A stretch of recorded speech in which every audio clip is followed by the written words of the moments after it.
Disclaimer: the information and education material contained herein is meant to promote the general understanding and dialogue of GAN's processing. Such information is not meant or intended to serve as a substitute for a healthcare professional's clinical training, experience, or judgment. For patients and individuals, such information is not to be a substitute for professional medical, therapeutic, or healthcare advice or counseling. For medical issues or concerns, including decisions about medications and other treatments, readers, viewers, listeners should always consult their physician or, in serious cases, seek immediate assistance from emergency personnel. Prescription information, procedures, and use of medical devices information should be undertaken only by properly trained and certified medical personnel. We specifically disclaim any warranties, express or implied, including implied warranties of merchantability or fitness for a particular purpose. Such information is provided, as is, and is believed to be accurate at the time of its publishing, but it is the viewer's job to evaluate the accuracy of any information found in this presentation. Every case presented is of their own experience, applied by themselves for themselves, and it applies to their case only. Every person experiencing health problems should seek professional medical advice and consult their course of treatment with a doctor.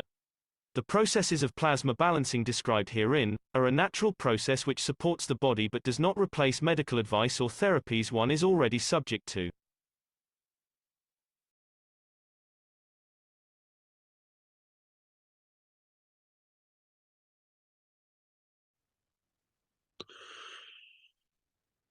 Now let's see how many of you understood that you came here to see magravs and reactors, and you never realized the target was you from the beginning of the time. You are that magrav, you are that reactor, and everything within you is said to do. If you have not understood something, I'll give you a clue. How the magrav is created out of you. Look at through the channels, the twists and turns and the pipelines in the cycle of your physicality, if you understand it.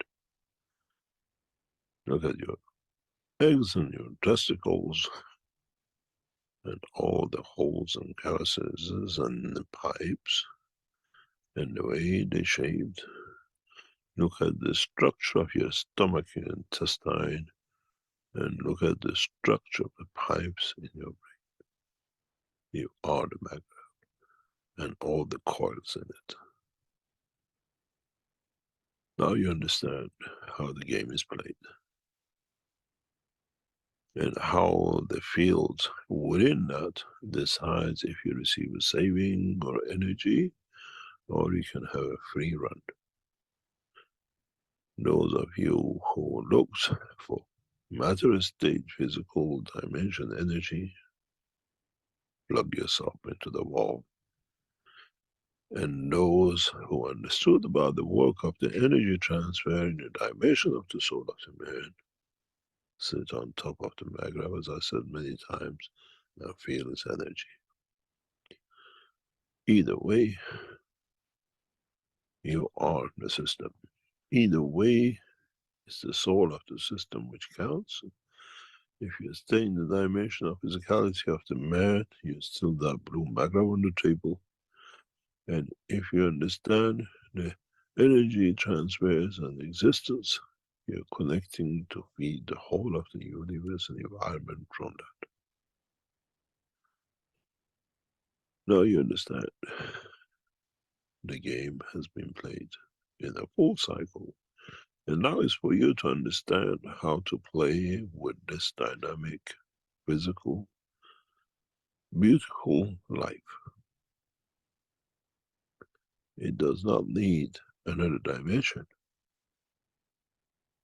It has another dimension, the dimension of the soul of physicality, to test itself. And then how to radiate. And then how to become part of the totality. As I said, we are universal teachers. We can teach in the same classroom as in the village, as I said last week. A toddler in the same room as this class has only one room. and to the boy who sits to go to university, and even we can bring the education of university and the PhD in the same room. It's just that if there is enough seat in that room, as the knowledge is the same and the teacher the same. Now you understand. You are that vessel. And your conduct, whether the ethos of Mitra decides your position, the place, the time. And if you understood and elevated your soul, understand the position of it, to become that passenger of the universe.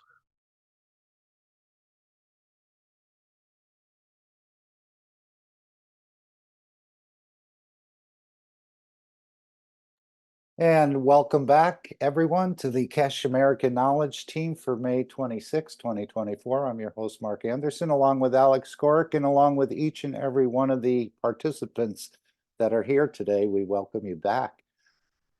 We're going to run the session a little bit different today. Alex has had some internet router problems or failures. Again, system failure in the matter state. So we're going to try and create an interactive workshop. We all have microphones, and we're asking you to contribute, ask a question as we listen to the workshop. But first, we're going to go into the World Peace Treaty, and then the final question of the workshop was about the helicopter crash that made headlines worldwide. Alex, I see your mic is open. Would you like to test your sound, or did you want to make a contribution? I just want to say hello to everybody, and thank you for being here and making the North American team meeting as important and relevant as it is. Thank you all. Right. And of course, we never realized that we are that system. We've had some hints along the way, but we keep still reverting back to the winding of the coils and to the making of the GANs. And as Mr. Keshe said in one location, some of us believe more in the GANs than we do in our own soul. But it is a complicated, sophisticated system he's asking us to look into and to explore within ourselves. And as we know, the man exists and operates within the universe, and the universe exists and operates within the man. We have such a beautiful magrav or system that, again, we've overlooked and we haven't given ourselves credit for many of the things that we've been doing.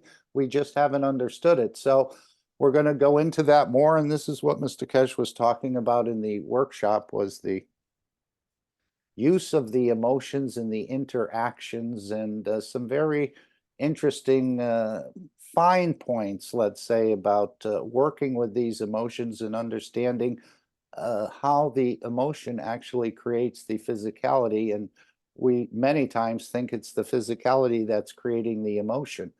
So if the world of medicine understands this, and if the knowledge seekers understand this, the health of everyone will improve, and the transmutation and transportation will also be facilitated.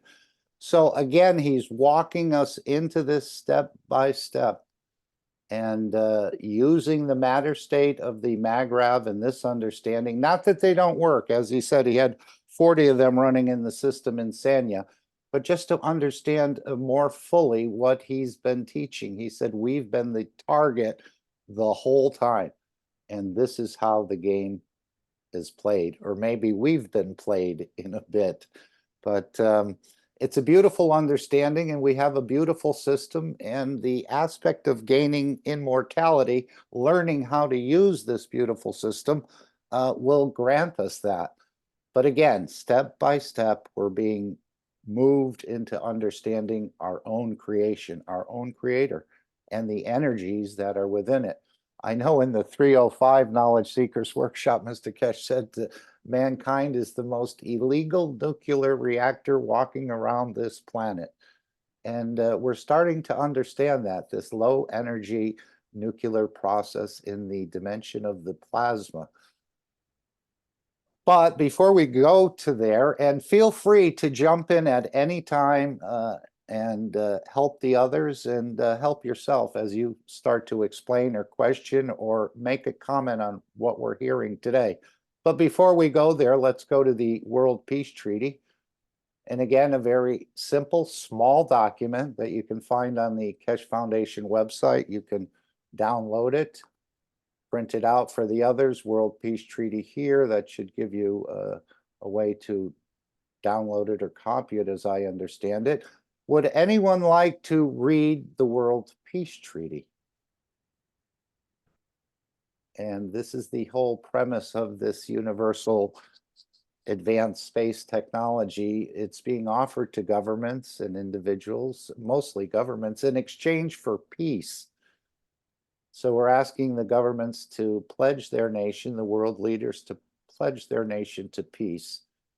And this is a part of the aspect of joining the universal community. Apparently, we've been put out in the garden or waved off from actually interacting with the universal community because of our lack of knowledge of how things work in the universe. And of course, the killing and eating of other entities seems to be prohibitive, but we're learning how to use the energies of the universe and our environment to feed ourselves, create wellness within ourselves, and of course, to create travel as well. So we have a perfect system. You're made in the image of the Creator, and now it's just up to us to stop denying this understanding that we've blocked our own understanding in a way because we're so physical. But again, we're learning to operate in both dimensions, the physicality and in the dimension of energy simultaneously. And I'm sure as we go along, as Mr. Keshe said, we'll all be able to understand this and start to do the transmutation, which I believe you're doing it in the dream state when you sleep, and you're also doing it in so many ways in the daydream that we all experience. You go to another place. You haven't moved your physicality, but you're there. It may only be for a second or 5, but all of a sudden a different field sort of takes over and you are in a different location or re-experiencing something that you've already experienced. So this is our World Peace Treaty. Again, we're trying to find peace within ourselves, peace within the environment, and then of course, peace with the universal community. As we understand, there is no war in space. World Peace Treaty. We, as citizens of the earth from this moment on, accept to lay down all tools of aggression and war. We shall never think about getting involved or incite war or develop or use any tools of war on this planet or in space. And to this we all agree and swear with our, and you can delete as appropriate, whether it's you're standing in for your nation, your territory, your council, your religion, your city, your town, a body or a soul. Simply put your name, your signature, date, position, and again, on behalf of. Have it witnessed, and after signing this treaty, be proud to display this certificate wherever you consider being important to you, that everyone can see and know your ethos to fellow men and the mankind and other created beauties of the Creator.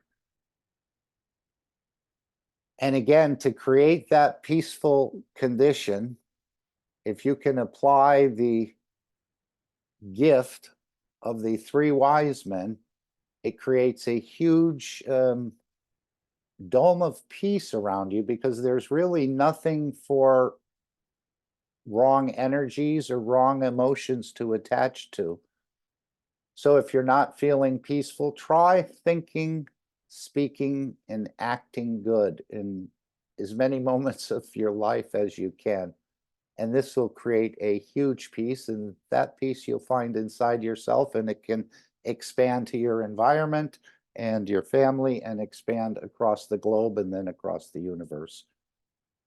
So the 3 wise men who we read about in the Holy Book have given, actually, Mr. Keshe explained to us that the Christians all missed it. It was the thinking good, the speaking good, and the doing good. And of course, it's easier said than done, but I think if you employ this, you'll have more than enough peace, and you'll have enough to give to others and elevate other souls. And we heard that in this workshop again with the president of Iran. We elevated not the man, but we elevated the soul of the man. And as Mr. Keshe said when President Gorbachev died, this is all we can do, is elevate the soul of the man. So let's go to that first question. And again, this is an interactive session. You can bring up whatever you'd like about the workshop, or perhaps another question. I think we have enough experience here that we can sort of answer some of these questions, or at least answer in the way we understand it, which is what these teachings are all about, is for you to understand your beautiful system and not as much anyone else's. Okay, so if we go to our question, and again, this made world headlines, as we know. In the past week, a lot of people are surmising what happened with the helicopter crash of the president of Iran and the foreign minister, as I understand it, and the rest of the party. And we've heard a lot of, again, early in the game, you hear it's weather, it's parts, it's something else. But let's hear what Mr. Keshe, at this point, again, it's still early in the game, and he said we have to observe. But at this point, I think he's given us some clues, or some of the dynamics that are going on within the government in Iran, and also the religious sector as well. So we'll just follow this through. This is the last question of the workshop. Then we'll go back to the beginning and hopefully have a session about learning more about ourselves. Any other question, or shall we call it a day? I know you'd like to get going here. Just there's a couple of questions about the situation in Iran after the helicopter incident. Is there anything you'd like to say about that, or anything you can shed light on? My opinion, and I have cleared that to the Iranian leadership in a very direct communication, is we do not believe scientifically, data in hand, that is a natural process. But we keep our opinion, and my strongest opinion is we don't look at the situation which is today. We see who will be the beneficiary of this internally in Iran. In what I heard and what we hear within the structure, and we have made advice to those who have the ears of us with the leadership, that as much as you can claim this was an accident, this was a sabotage from outside, in what has emerged in past hours, is my belief, personal belief, that this was planned internally from inside Iran. And we will see the outcome of this. We have already seen, which gives us strength to this, that who merges to become and who people like Rasai were obstacle to that position to be achieved. And my straightforward answer has been what needs to be done, and I inform the Iranian leadership what it is. We are heading towards a monarchy, and this is a part of that structure, which is what we see and what we believe, and this is what will not be. And this could be part of the internal struggle as much as people talk about weather or whatever. We see who will benefit to become, to replace man to be. We've seen this in the Saudi monarchy in the past 10 years with the appointment of the new prince. Everything was set for him to be. And we are warned this, and if Iran heads towards the religious monarchy, it's better not to have any monarchy. And this, to us, especially with what has come out in the past 24 hours, internally from Iran's security, puts more light on this than actually was Mossadegh, was the conspiracy theory of the others. This could not, it's not an accident. If you've been in the helicopter business and flown in conjunction with the other people you fly with you, especially when you have your head of security and you don't suddenly disappear and something happens, there's a lot of ifs and buts. And when you look at the accident on the top, you understand there is much more than what it is. Because this is not a helicopter crash. What it is, because this is not a helicopter crashing into. It's a helicopter which is internally paralyzed. And as we know, everything else of it, I believe when we see, if I'm correct, maybe 100% wrong, this has been an internal struggle. And these two guys were part of that creation of the whole monarchy. We have to understand, according to the scientific data, Ayatollah Khamenei has a couple of years left because of his cancer and everything else, and the others who have been pampered to become, and you had to remove the man who was possibly sitting for that position.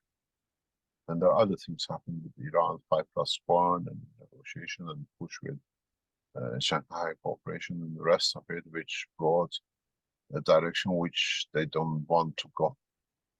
And a new prince to come to be set to keep that status quo. Because we learned from the sons of Ayatollah Khamenei and Ayatollah Khomeini how they actually were groomed to become, and we saw how Khomeini's sons were eliminated by those who were looking for a position.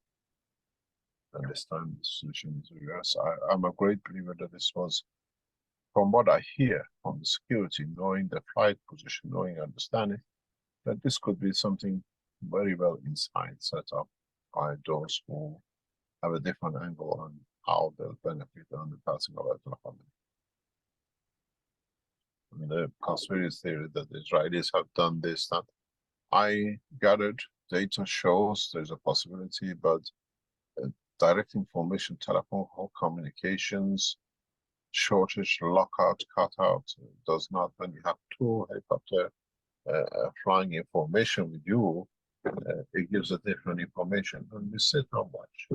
We literally sit and watch. But my belief in past 24 hours, with more and more extra comes internally from strengthen the point of view that we have to look at the possibility of a struggle within Iran to keep a monarchy established that they can benefit by it, because it's supposed to become a committee, and the people who are in that position don't like a committee. They would like to see my son to become. And we saw what happened to the children of the Khomeini, the two sons, and preventing those who could prevent this in the future, which is very strong, a strong possibility. Because the information of the way the helicopters disappeared does not add up with the accident with the phone. The way we see it's landed, it is landed straight down, which means it has lost control at height. It hasn't crashed into, which is totally different principle. And I've seen the simulation for this from the securities, and more belief that even it could be something internal. But we see the future politics of Iran will set out, because the people who are supposed to be this committee after Ayatollah Khamenei are already carrying British and American passport in their pockets.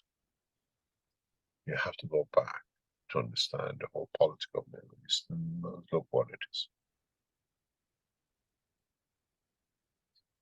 We'll leave it that way. We'll see if we see in the cries of a crocodile or the true emotional accidents, which I don't believe so. Because data and information is put out indicates a lot to be even internally from Iran. These two people were very much anchored in that direction. And we're seeing the the youngest son-in-law of Ayatollah Khamenei has already been appointed as the new Foreign Minister. It shows a lot what is happening and what is set out to become. And the oldest son is the Prime Minister of Iran, son-in-law. Keep it in the family. Then this shows us they're preparing ground for Ayatollah Khamenei's son to become the next leader, and this was a struggle internally. We'll see if you're correct. Thank you very much for today, and we'll see what happens and what comes up.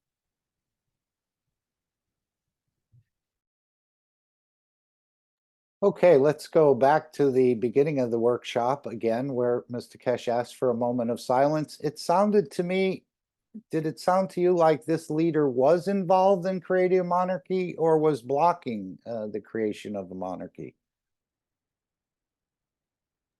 It sounded like he was helping to create, and if I heard it correctly, he wanted to be in that spot or someone close to him. Okay. So others didn't like that, maybe. It's hard to see until it all comes out. Right, right. And of course, we've seen leaders removed in the United States a number of times. And again, I don't think we've gotten to the bottom of it after 60 years or more. I don't think all of the information has been declassified, and we're still officially sticking to the original story. But as the evidence has come out more and more, we can't find it so plausible. But apparently, when a government takes a position, it sticks to it, even if all the evidence flies in the face that they're not correct, and so on and so forth. So, and we've seen what's happened in Slovakia, and apparently there was another attempt on the Saudi prince. So there's a lot of this apparently going on, and I was sort of skeptical at first, thinking it was the ones who've had conflicts. I was considering it could be another nation from outside wanting to change leadership, or we did say it could be from inside, we didn't know, or some sort of fractional event where there was a system failure. And system failure in the matter state is not that unusual, especially in helicopters. But as Mr. Keshe said, it didn't crash into anything. It just dropped vertically straight down. And I'm sure the Russians are helping to unravel what is actually, but whether we see the final report or whether they share it, again, we don't know. But these things do happen, and this is just part of the political world. But we know the time of kingship and monarchy is over. As Mr. Keshe said, it'd be better that Iran doesn't have a monarchy. Anyone else want to comment? Again, this is our interactive session. Today, Alex won't be doing his usual style of teaching, but he's going to join us as we start to unwind this beautiful workshop about emotions, our reactors, and the rest of it. Yes. What was interesting, Mark, was I was following that thing with a helicopter from an Iranian English live site.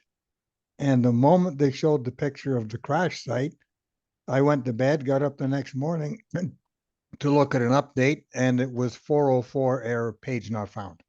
I find that's kind of strange.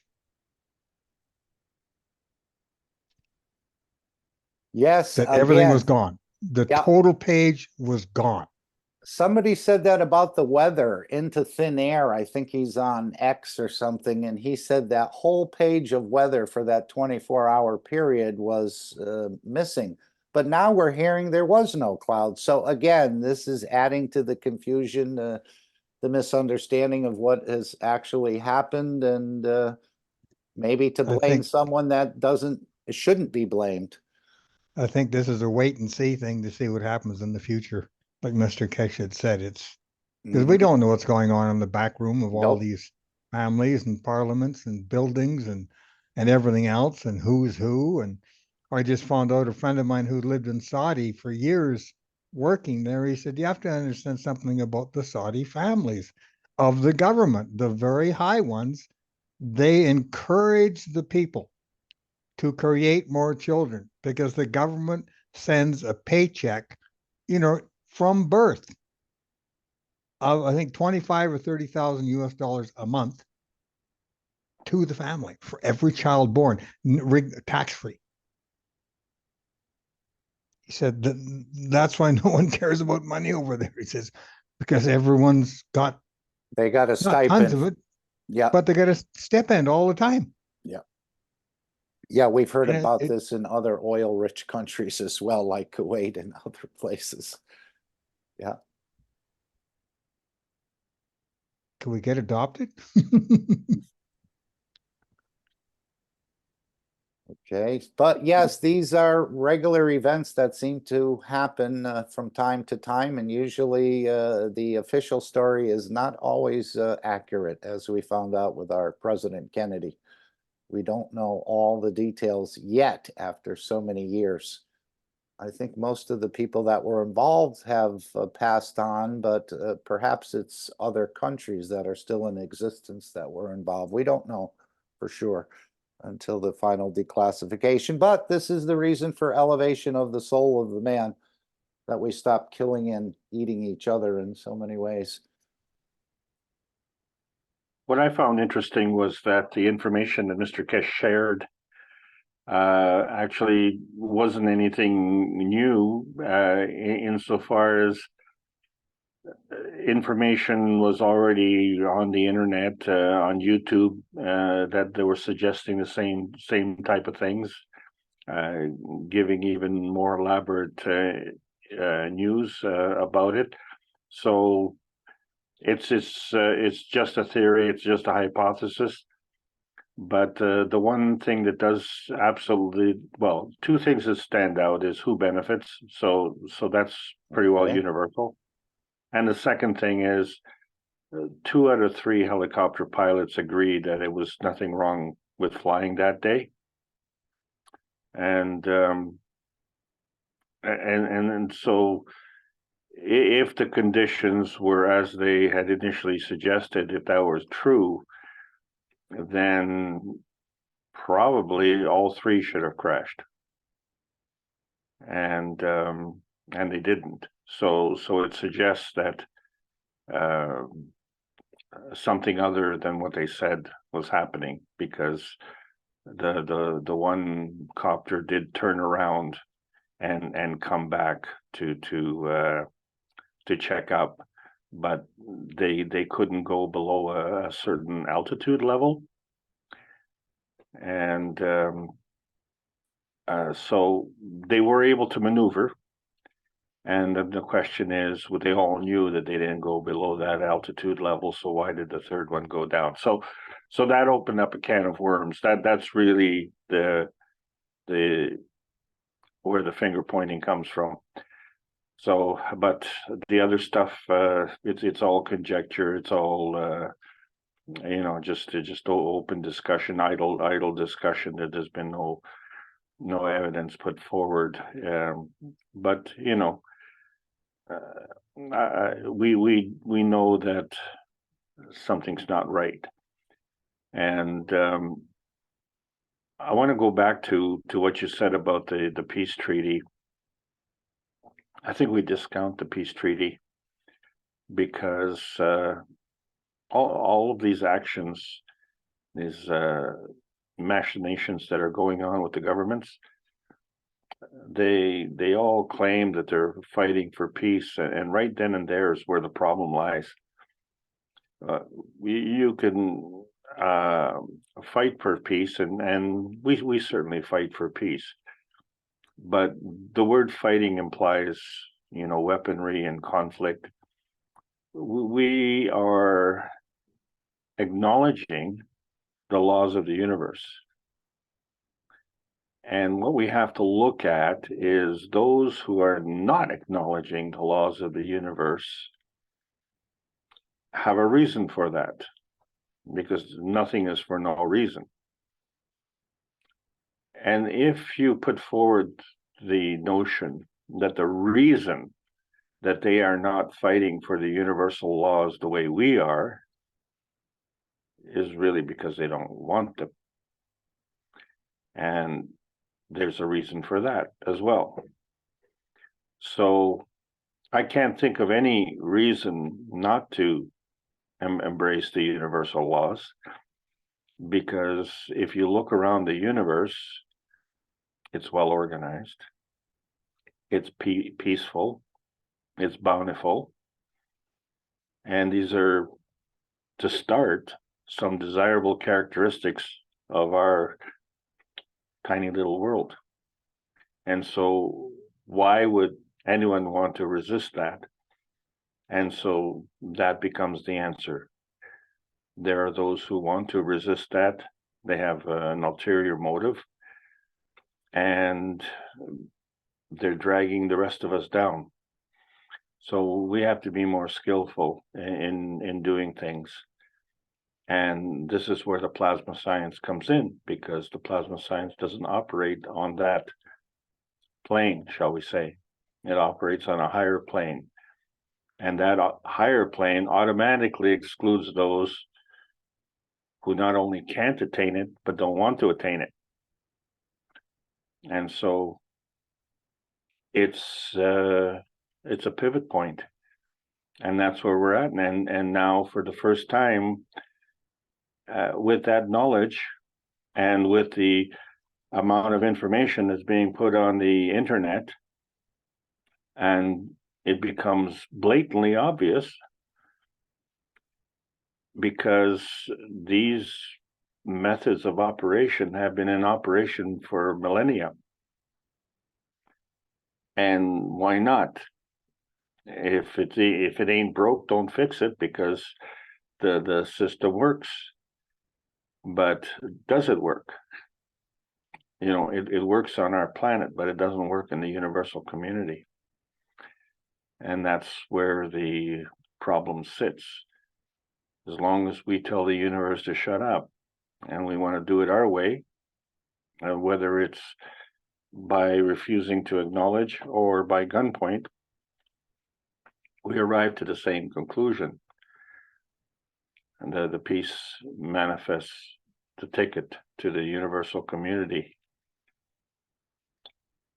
And that's the only way to go. Back to you, Mark. Yes, it does seem like gaining an aspect of immortality is quite important for most of us. I mean, your soul is not lost after death, but apparently we can use a different way in the transmutation, as I think Mr. Keshe addressed Ivan, was it?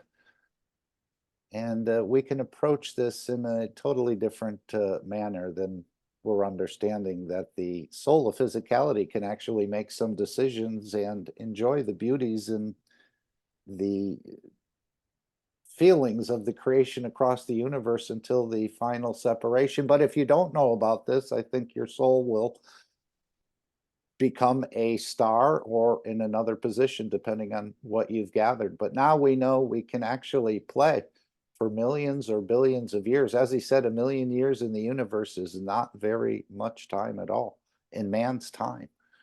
So we still have a lot to learn, but step by step, we're being brought in to use our own reactors and making a decision on our own without a system, as he said, to become part of the universal community. When it comes to these peace talks, a lot of people don't realize that the people sitting around the table are all representative of war machine manufacturing companies. So how can you have a peace talk when everybody there profits from war? It's an impossibility. Yeah, and in Mr. That's Keshe why you have to change the soul. Yes, and Mr. Keshe has explained to us, all these world leaders have secret bank accounts where they get a percentage of contracts. And this is a standard operating procedure. So again, we're trying to get the greed as well out of the man.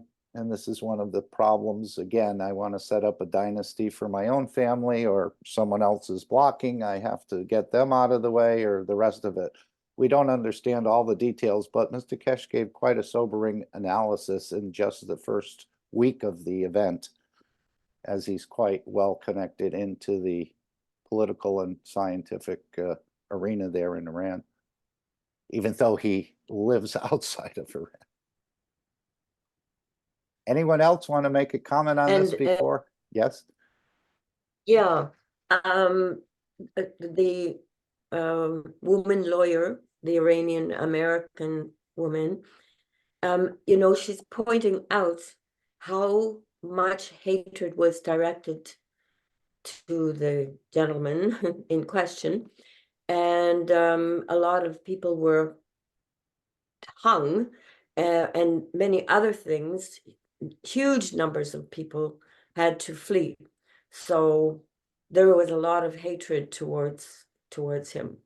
And that's the other side of it. It's not just about the families, the higher up families, but it's about the general population. And I even had a friend who, when I was at university, I had a friend who was from Iran, and she was telling me what it was like before. Everybody used to go to the beach, the women could wear ordinary clothes, and then boom, everything changed overnight when the Ayatollah was in power. So she said it was just a shock in a way to her. So there was a lot of huge anger on the streets now. They're celebrating the loss of that gentleman. So that's the other side. It's very, a lot of issues involved in this. Thank you, guys. Okay. Yes, usually what we hear in the public is not always what they share inside of governments. There's a public policy, and then there's the policy of the government that we don't always share with the rest of the world. So again, we'll just, I think we'll take a minute of silence as Mr. Keshe asked for as a united nation, and to give a minute of silence, not so much for the man, but for the soul of the man that passed and the rest of the entourage. So let's start the workshop from the beginning, and feel free to stop it, ask a question, or add your understanding of what Mr. Keshe is conveying to you. My name is Rick Crammond, and I will be host once again in this weekly series of workshops that's been ongoing for over 10 years now. And once again, we have the pleasure and honor of Mr. Mayran Keshe being with us, and I believe he's with us. I'm not quite sure yet because he was on the road for a while. Mr. Keshe, are you there and available, or do you need a couple more minutes? Yeah. Thank you very much. Good morning, good day to you. As usual, whenever and wherever you listen, this is a policy from Keshe Foundation Space Distributed. We welcome you back as no one as unusual. Today, as a matter of respect and honor to His Excellency, President Raisi passing in an accident in the past few days, I would like to ask, as a United Nations with an unarmed mass, that we give a minute of silence for one of the most dynamic and prolific world leaders which passed by accident in the past few days. If we observe a minute of silence in honor of one of the world leaders, so be appropriate and appreciated.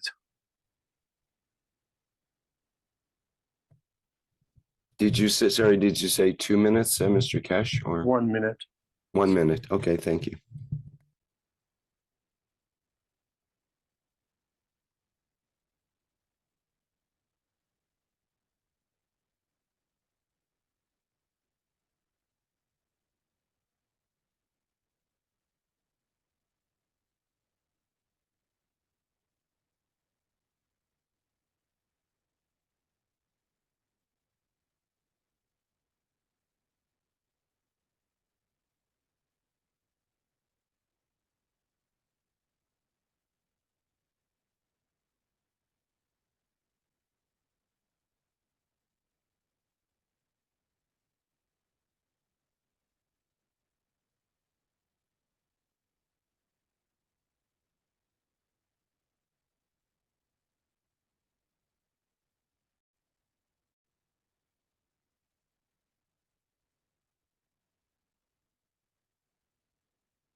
Thank you.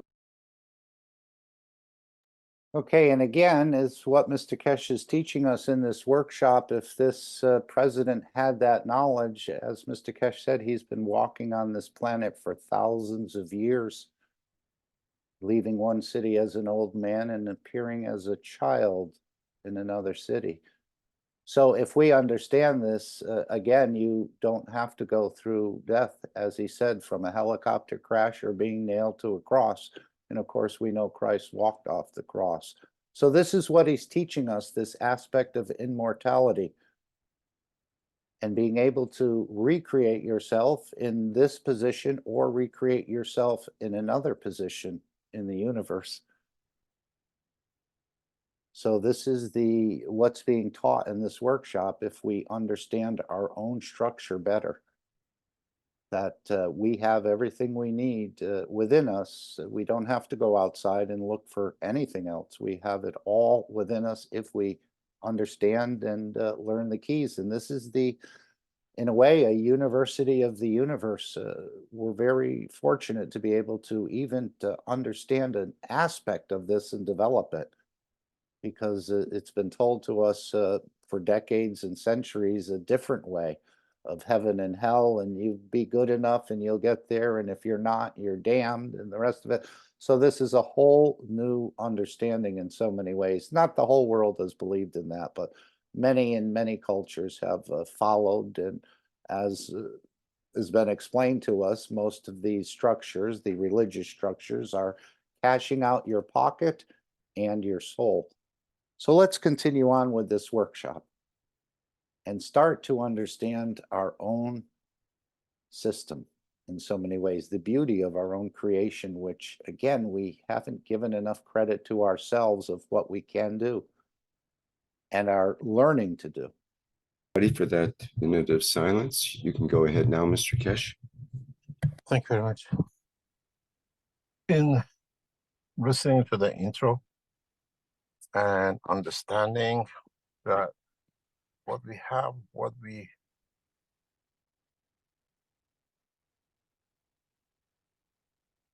actually be done through the knowledge we gain, there is another dynamic condition in the world of the man, which is within the man and is part of the structure of the living man, which in a way the world of science has, as usual we say, never understood, never acted upon, and at the same time,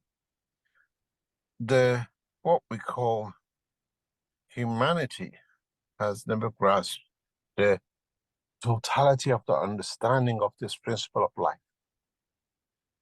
In the world of medicine, in the world of science of body of the man, we have come up with different names for it, but this is part of the connection of the physicality of the body of the man to cosmic rays, to essence of the foundation of the reality of the creation of the man. What does this mean? In way, we say we tap into by taking some food as a seed to absorb energy for the physical dimension through the what we call environmental energies, cosmic rays, earth rays, and the rest. But for the soul of the man, for the central energy of the man, and the body which is embedded in it, in the center of it, the work of the physicality comes to be a different way, which man has not understood.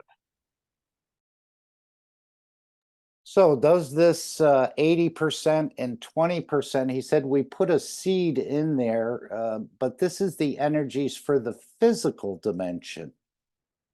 Again, I'm thinking we're absorbing 80% from our environment or the universe, and 20% goes or is attracted by the food we're eating. And this is for the physical dimension. The soul feeds in a different way. Any thoughts on that?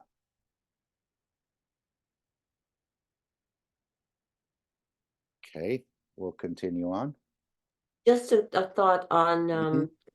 it's saying a seed, but when anything goes in the body, I mean, we eat the food, it's instantly becomes GANs. And then we get into a higher order. So I think there's still a little bit more for me to try and understand this.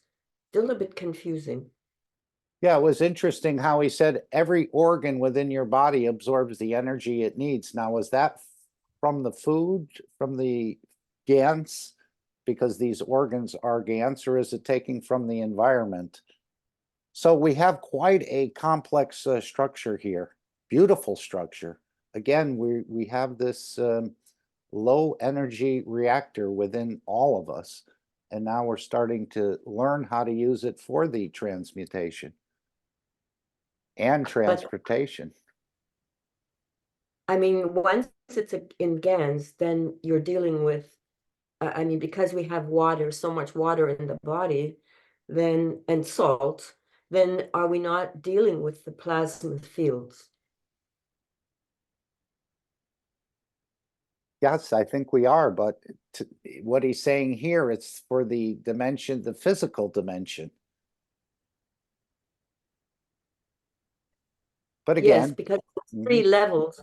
You have the matter, the transition, and okay, the principle. Then it means I'm just trying to think, we have 3 levels for everything. So the matter state has 3 levels, including the principle, the transition, and the matter. And then you have the transition or the emotional or motion, whatever you want to call. And it also has the matter, the transition, and the principle. And then the principle also has the matter, the transition, and the principle. So we just have to try to think in terms of where are we? Maybe he is talking about the principal part of our physicality. I really want to clarify that. I think it's important. you're doing it every day. We don't quite Yeah, I think fully what we- understand it. Go ahead.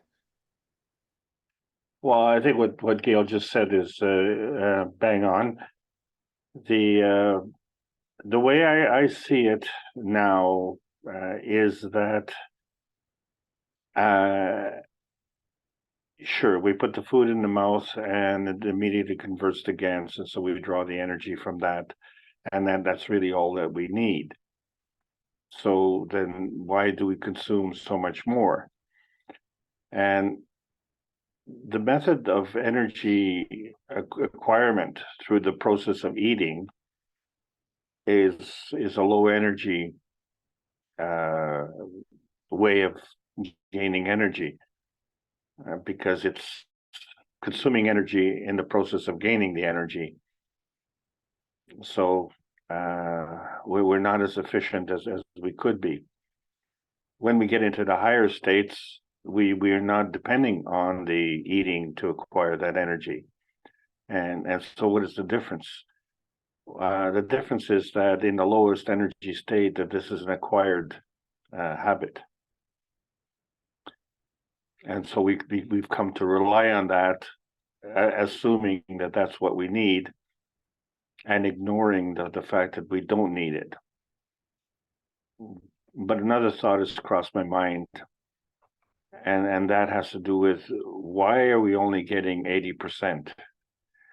And what does it take to overcome this acquired habit of gaining energy through the most inefficient manner? And it goes back, in my opinion, to the peace dome, because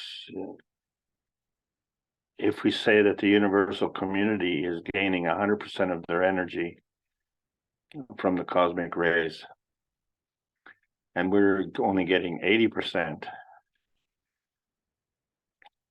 is it because of our position in the lowest matter state? Or is it because there's a penalty a tax, if you will, that is imposed on us due to our misconduct. Back to you, Mark.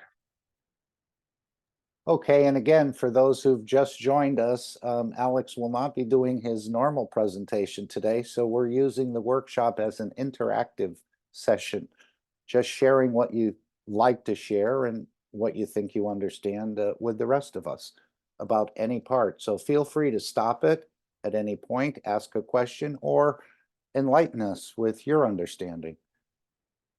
We continue. Man has never understood the reality about his own creation, how he's created, how he uses the cosmic rays in the dimension of the soul of the man. Through conversion with the soul of physicality, which we're calling emotion, to lead to the creation of the man, reaction, interaction of the man with his environment.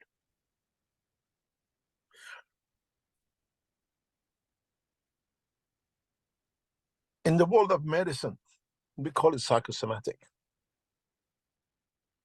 Psychological and the physical, where the two comes from, and where one leads to the problem or creation of the other.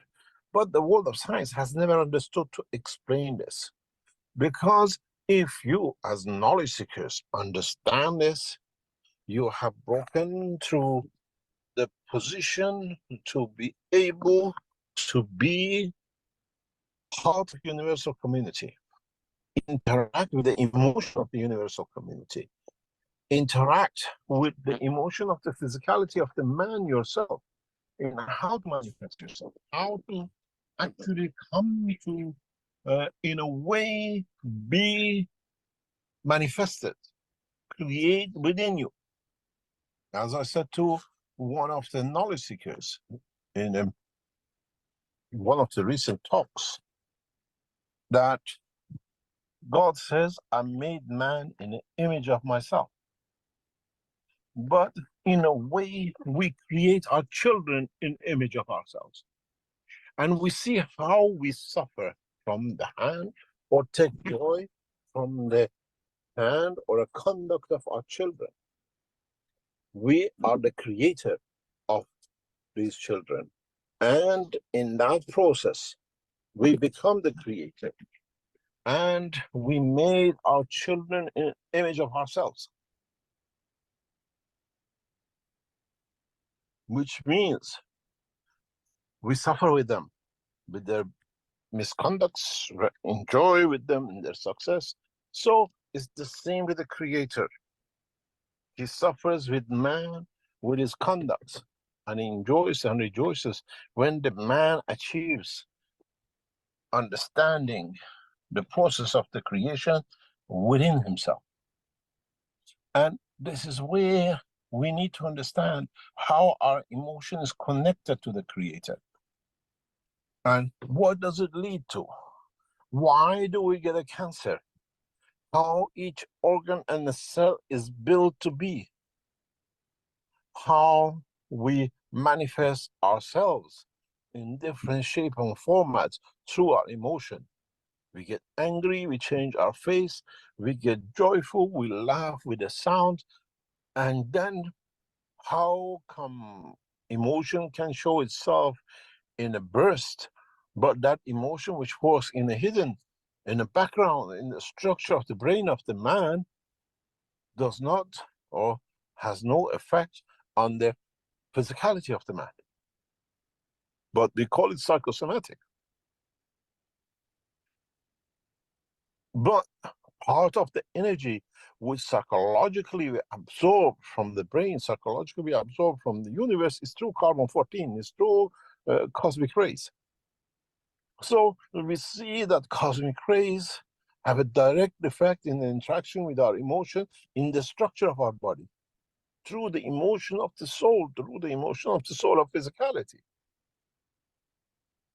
But what the scientists have not understood, what our people talk about, but they have no essence of understanding, is that where and how does this process of psychosomatic work? Psychologically, the emotion would brings us to that point. But where does the what we call the physical dimension comes into it? How do they interact to lead to the creation of us?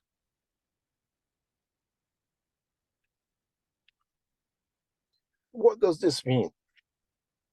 If we take the brain of the man in a very simple way, every time we want this pen, the pen gives up on us. Let's see if it decides to work this time. Nope. Find the because if you understand this part in a very easy way, you as knowledge seekers will be able to control the transmutation. Even a combination of transmutation and transportation. What we talk about is very simple. This is the two-half brain of the man. Sorry about this, there's no pen, this is the finger of me. So remember, he's talking about your MagRav system here, as I understand it, and how to get this reactor, if you want to call it a reactor, to start working and understanding what it's doing in this dimension of the emotion. Again, if you bring the physicality and you manifest yourself as you are now, are you going to interact with you're going to interact on a matter state level with the universal community, but in the dimension of energy, I think you can join the universal community. And again, that's what I'm not fully understanding. To do a full transmutation, you need to manifest the physicality. But I guess if you manifest on the moon as a citizen of the moon, then that would be part of the universal community to be able to do that. But if you manifest as a man, you'll interact differently than if you were to take on that condition. And as he said, these spacesuits just won't cut it. You'll never conquer space in a spacesuit. So it has to be, and the spacesuit is used to protect the physicality. So it must be in the dimension of energies that you're interacting. When you bring the physicality on, you're back in the dimension of matter state, as I understand it. Any comments from anyone on that? I do. I think maybe we should try to do something very peaceful and get rid of the word conquer space. He used How that about- word, Gail. I'm sorry to use the word conquer because I don't really think it's appropriate. Since we're supposed to be peaceful. So I don't know, accommodate or amalgamate or whatever you want, travelers, peaceful travelers, I guess. But I think we have to throw that one word out now. Thanks.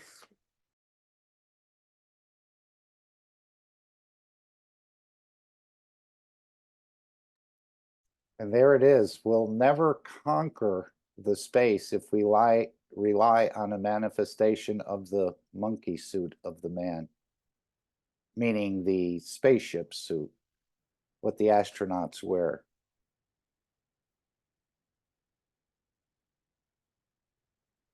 I still maintain my stance on the word conquer. No problem.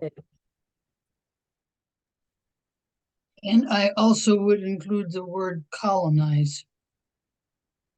Okay. And Mr. Keshe has used both of those in reference to the Chinese about colonizing the moon. I think he's used that in a number. I'm very well aware that Okay. it sure has a lot of baggage with it. It does, yeah. It may be the new colonialism. Yeah. Rather than the old. Let's look at And the this is your drawing. soul in the middle. Okay, so here's your MagRav And explaining it more. this is your body in two halves, left and right. The neural system find the colors. God help me there. Yeah. The neurosystem in the brain operates in some positions. So again, feel free to stop it and make your comment at any time. And we're not judging anyone's comments as right or wrong. It's just the way you're understanding it, which is perfect. I hope I'm right and that the two little things coming out on the side are arms and the two funny things at the bottom are legs. Yes, I believe you're correct. And this little dot between the two halves of the brain is the soul. And now we'll get into the emotion of it. And these neurosystems on the left side of the body of the man controls the right side and vice versa, the right side to the left side. The connection through the nerve system is a matter state, which is somatic, comes from symmetry of the body of the man. But this connections here through everything else goes to every nerve, every system of the body of the man. We show different colors for different sides, and we see what happens. But this is a physical connection. And the magic with the creation is the emotion has no neural connection, is a field, is an interaction of the soul of the man and the soul of physicality, which comes through the blood. So it has, in reality, no physical connection with the left side. It creates a field on the, what we call the right side of the body of the man, which is here and here. The neurosystem, the physical part of the man, creates the somatic connection with symmetry of the body of the man from the left side of the brain to the right body of the man. But the fields of the emotion are as fields. They have no physical, some of it might go through the neurosystem, but they create the dimension of the motion in interaction with the neurosystem current, and what we call the blood circulation current lead to the creation of the man physical dimension.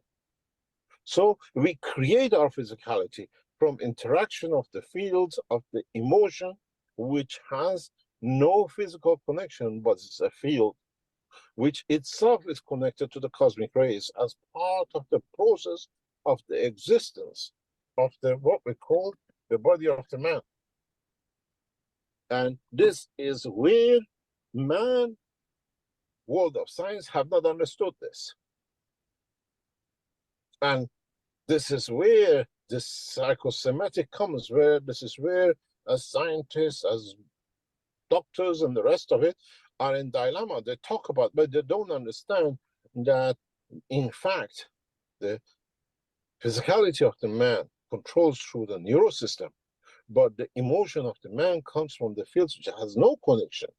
This is why when I touch you, you're angry, automatically every piece of body feels when you're touching something you like. When we taste the water, because we touch these fields, does not need any neurosystem confirmation. Instantaneous. This is why when you're thirsty, the minute you touch that water, the taste goes, the tongue, the thirst of the water goes, because you don't touch the nerve, the system to get water everywhere. You transfer the energy of the water through these fields to every cell of the body of the man. But the only biggest difference is that by accident, by conversion of the system, these two are connected to each other. These two have a what I call affinity of connection with each other. And what happens? you have the fields. That emotion transfers to the other side. And the fields of emotion directly, automatically you touch and you feel. And this emotion, when this, what we call the inner circle, I put it as a green, that makes it much easier. If this inner circle between the two sides of the brain of the man are not in balance, when the fields are created on the right side, which comes from the information energy from the left side, don't match, you end up with what we call every other disease that the man might call a cancer, depression, and everything else. Now, when he's talking about somatic, that means physical. And the opposite of, I looked this up in the dictionary, and the opposite word for the physicality is psychic. And this is what I think it was dictionary.com. So somatic being the physical, and the opposite of that is the psychic or the psychosomatic. I think that's what he's referring to here. And this is why he continues to say we're like chameleons. We're operating in two dimensions, one in the physicality and one in the level of psychic or psycho. Mike, how do you spell somatic? Somatic, I think. Somatic. And that's Yes, that's physical, correct. is it? That's the physical, yes. Heart, yeah, the body parts. And the opposite to that is psychic. If you look for a word that's opposite of somatic, it's psychic. And so here we have psychosomatic.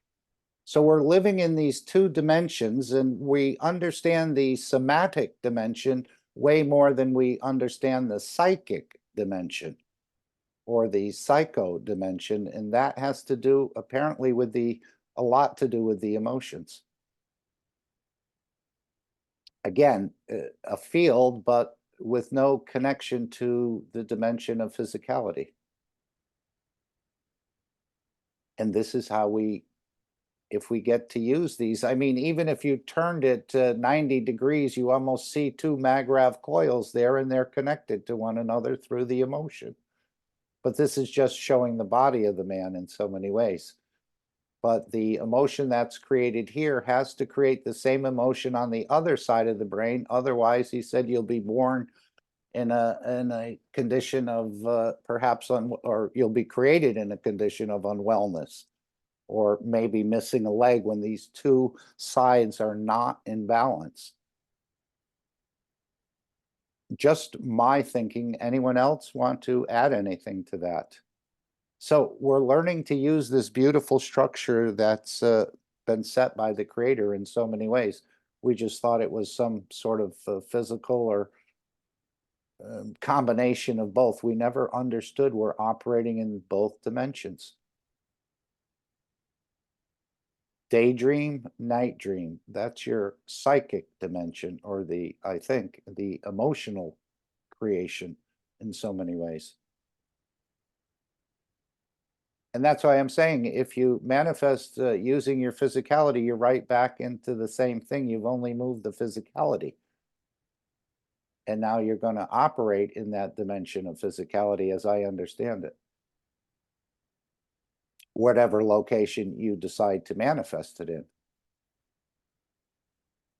But if you stay in the dimension of energy, again, I think this is the interaction with more of the energies in the universe than in the matter state. So you as knowledge seekers have to understand, when you come to point of the transmutation, you have to consider how your emotion brings you back to dimension of physicality. Because the interaction of the totality of this field itself, in interaction with the field of its environment, leads to the manifestation of your physical life, which is your head and your body. Then we even understand why we have different features. We gain different structure in the womb of the mother. because the soul of the man created in the center, interaction with the field of the environment of the mother, decides the shape of the body of the child. The manifestation, the structure of the soul, the structure of the what we call physicality of the brain and the soul of physicality. You torture the mother, you in the pregnancy, you change that field. And you don't end up with such a perfect soul, you don't end up with such a perfect body, because that emotion of the hurt to the mother transfers to the emotion of the child, and as we call it, cosmic rays of the fields of the mother to the child, and you get default in the child, you get all sorts of problems after the child is born, because you touch this energy soul system.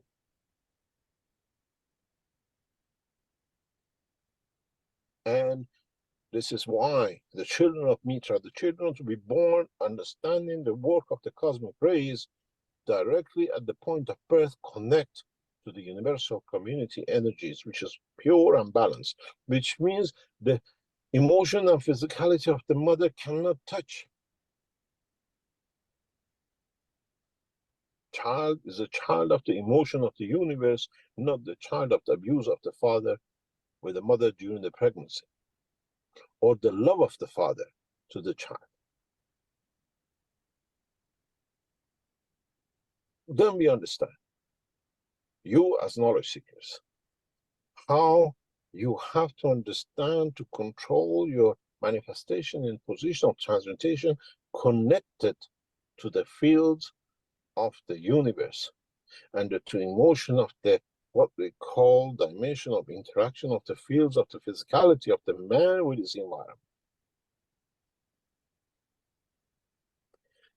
In so many ways, as we progress, as we come to understand more about our own life, we find out we are actually nothing but connected to the universal community, with not knowing how, in the position of the physicality of the man, as a brain of the man, and the physical body of the man,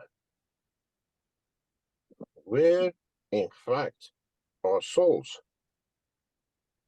and the interaction of the field of the emotion and connection between the two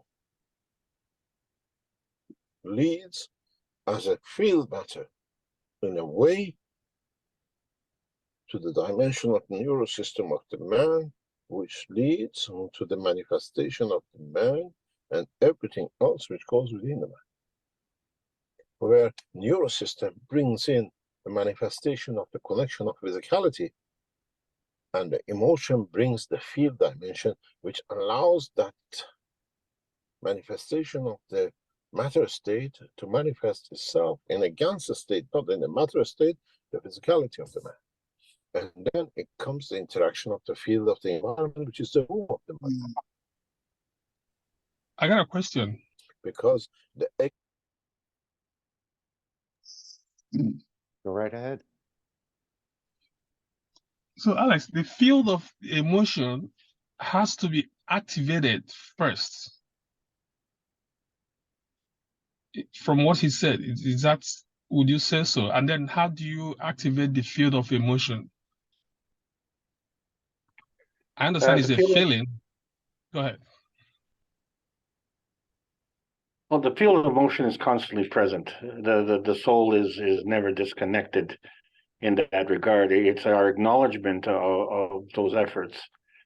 So the emotion, as we understand it, is one word, but in my estimation, there are two types of emotion: the kind of emotion that's recognized by the soul and the type of emotion that's recognized by the physicality. And they do in fact work together. It's just that we become quite selective as when we choose to do that. And in some cases, because the things that we cannot control, such as the repair of organs or the cell reproduction, when those things are not functioning properly, then those involuntary actions that we take up they suffer as a result. So the only ones that don't suffer in that regard are things that we can do with our physicality that don't involve the growth of our physicality.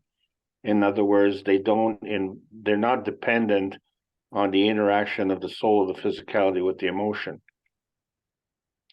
So, let's say if you're a carpenter and you want to build a table, you have the emotion that you want to build that table. You have the emotion that interacts with your mind to design that table. But that's the activation right there. So when you start the process of getting that field of emotion, is it like you just applied it as I would say I would like to be in New York, so I will activate the joy of me going to New York first, and that's the field of emotion being dynamic. Is that so?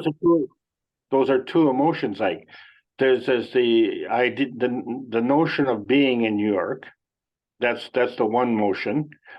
Then there's the notion of having joy from that motion. Okay, those are two different emotions. One is voluntary, so which one is involuntary. Okay, so which one is the involuntary and which one is voluntary one? Which one is the one for the soul and one for the physicality? Well, the thing that causes the manifestation in the physicality is the involuntary one. The voluntary one is where the physicality determines what's going to happen in the physicality.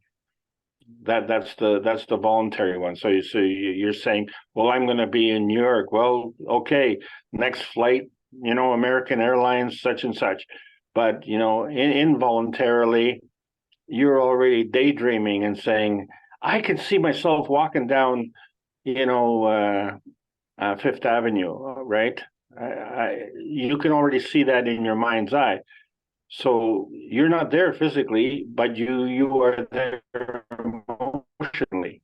And that's the whole point. So because we're physically, and we don't recognize ourselves as being in New York until we're actually physically there and saying, okay, well, I want to be there.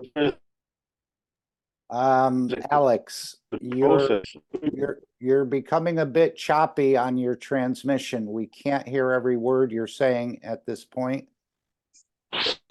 Are you still connected? Listen. More technical difficulties, eh? Yeah, maybe you have to be in a certain position or something to catch a better signal, but it was breaking up about this emotion. Is this better now? I think it is. Ike? Yes.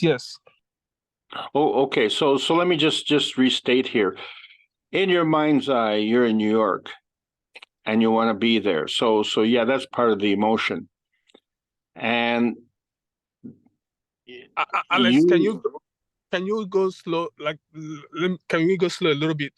In my mind's eye, like you just said, I want to be in New York. So that's the voluntary for the physicality type of. No, well, you're not there physically. You're only there in your mind's eye, which is the true emotion of your soul. Okay, so in that mind's eye, could it be joy or sadness? Could it be, okay, I wanna feel happy that I'm in New York, or I wanna feel sad I'm in New York? Is that part of that involuntary?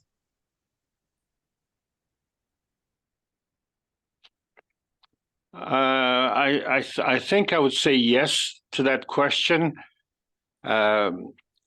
The thing is, though, if you and I were to debate on whether or not you would be happy in New York, you could come out with a whole bunch of rational answers that would suggest that you would be happy. But that would activate your physical movement to New York. But when you get there, would you be happy? Because this is where the honesty comes in, because the soul would know the truth. So whatever argument you could come up with to say, oh, yeah, I would be happy with that. But would you be happy with that? So in that case, involuntary can only be joyous. It can never be a sad feeling. It has to be a joy for it to be activated. Now that's a strong point. That is a really strong point. Yes, because the soul is your friend, and the soul wants everything the best for you. Because that's you. You want the best for yourself. You know, it's like saying to the creator, oh, well, you created something bad. Well, that was not the intention. So the intention was to create to do good, think good, and talk good, but it somehow ended up being bad. Well, where did it go wrong? It went wrong in the translation. It went wrong in the rationalization. Why weren't people able to transmute on demand? Was because we were doing it on a voluntary basis. It was as if we were just going to grab ourselves by the scruff of the neck like a mother cat picks up a kitten, and then we're just going to move it over there. Well, that's not the way it goes. We weren't born that way. We're going to transmute the way we were born. It's not going to involve a car or a plane, you see. So the way we've been conditioned is the physical movement is a voluntary movement, where the involuntary overrides it. So we still want to go, but we want to go for the reason for the soul wants to go. And since we don't recognize the soul, you know, it's like saying to your family, okay, we're going to go, and your family says, well, I guess so. You're the head of the household, so, you know, we have to do what you're telling us. So they'll go, but they're not going to be happy. If you get my... Yes, and that's the next stage of the question. So then how, it sounds selfish that the soul I will activate my involuntary. I would like to be happy in New York, but then I'm tagging the rest of the family along. Why would I transmute knowing that the other souls are just being reluctant? Would it? Right. You're right. So it's not going to happen, because your soul is taking things into account that you and the physicality is not. See, when you do things on behalf of yourself and exclusively on behalf of yourself, then you just take everything that's on the table and you just shove it right off. Okay, you just take a broad arm and you just sweep everything off the table, and you say, it's going to be my way, this is what I want, and this is how it's going to happen. And you say, okay, well, that's fine. And in that process, you will suffer the consequences. So, you know, the kids won't be happy, the wife won't be happy, the mother-in-law won't be happy, you know, but, oh yeah, but you're going to be happy. Well, how happy are you going to be when everybody around you is miserable according to your actions? And for some people, they rationalize and say, well, you know, my happiness is directly related to how many people I can upset. There are people who think that way. And they don't want to elevate their souls, because then they would lose that pseudo happiness that they have manufactured, because they just don't know how to share. They don't know how to engage with other people. They don't know how to wish for something on behalf of someone else. So if you say, well, I want to go to New York, and I want to take my family, and I want everybody to be happy with that prospect. Well, if everybody is, then it'll happen. And it'll happen involuntarily, and that's the nature of the transmutation. I think it's voluntary on both parts. You create the conditions to go somewhere, you see yourself there, you decided to go there, just the same way we saw the man in the Universal Body Enhancement Unit. His physicality was in the unit. We saw that, or we understood that. But his dimension of energy was on the moon. We saw him picking up the rocks. Now, if he is happy with the moon and he wants to create the emotion to create the physicality, that's voluntary. In other words, if you're not happy there, you certainly don't want to manifest yourself there, and you're not going to manifest as a man because there's no oxygen there. You can't survive there. So you'd have to manifest at whatever condition the man from this planet manifests, and you have to accept that. So this is why he says you can test different positions to see where you're happy, and then perhaps bring the emotion of physicality where the environment becomes the soul of physicality, and that interacts with the soul of the man. I think he explains this a little bit, but that's my understanding. You decide whether you want to manifest. I agree with what Mark said. What do you think, Ike? Yes, and a bit hesitation to, when you say voluntary, your description of the type of emotion, the two types of emotion where is voluntary, then you use the analogy. I'm trying to go to the New York, I get into the plane and I'm there. So but then the involuntary aspect of emotion has always been there. And I can attribute that to the sparrow Mr. Keshe drew. When it gets close to the physicality, there's still a soul of physicality. So maybe that's the involuntary aspect stage that we are before we get to the transition and then to the physical aspect of that stage. I don't know if you understand what I'm saying. Yeah, I do. I think when I'm referring to involuntary, the voluntary aspect of it comes from the physical determination. The involuntary comes from the soul's determination. Yes, that's the stage. That's what I mean. So the soul has always been there. It's always in there, but then the involuntary is the physical aspect of that aspect. That's what I'm saying. The reason we're saying that, because when you digest food, okay, the involuntary action is to digest that food. You don't voluntarily digest that food. You don't go through the protocol like you would in a restaurant, order it from the waiter and then have the chef cook it, and all of that is voluntary. The digestion, the actual physical digestion of the food is involuntary, and thank God for that. Okay, because otherwise you probably there'd be a parade going down the street, and you'd say, "Oh, I want to go see the parade." Oh, yeah, but what about digesting your food?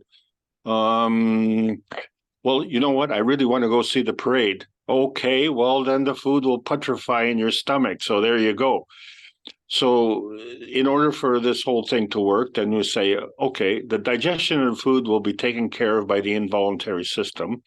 And going to go see the parade, well, that'll be part of my voluntary system. And the two will work together and everything is at peace. It's when those two things don't work together that we don't have peace. And so we rationalize and we say, I'm going to do this whether it's good for me or not. And the soul will just kind of say, you'll be sorry. And so, you get indigestion and you say, well, I didn't want indigestion. Well, you decided. So there are consequences with your decision. So the soul is a lot smarter, works on a different field strength. And it is, from the soul's perspective, it is voluntary. But what we're trying to rationalize is the physical viewpoint. So the physical viewpoint is not only voluntary, but voluntary dominant, to the point where whatever the soul is volunteering is being ignored. And this is where the consequences come in. Yes, go ahead. Remember, we are talking about emotions here, how to activate, how to transmute. So emotions, as the transition part of the plasma, will have the closest to the physicality and closest to the soul. So if the soul is always there and perfect, when you describe it as involuntary, it resonates well with me. Now, the emotion aspect of the physicality, which is the tangible one, we can control that. We can decide that. So that's the voluntary aspect that was resonating with me. But in any case, we are saying the same thing. So we're just trying to check the pendulum where the emotion is moving, and then how to activate that aspect of the emotion to be able to transmute. Because from Mr. Keshe, he said the fields, which fields I believe should be closer to the soul, the fields of emotion. So the fields of emotion has to be activated. Well, that field is activated. It's our acknowledgement and interpretation of it that is flawed.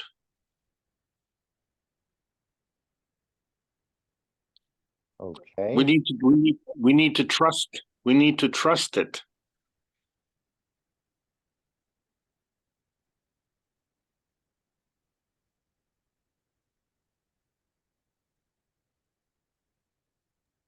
Thank you.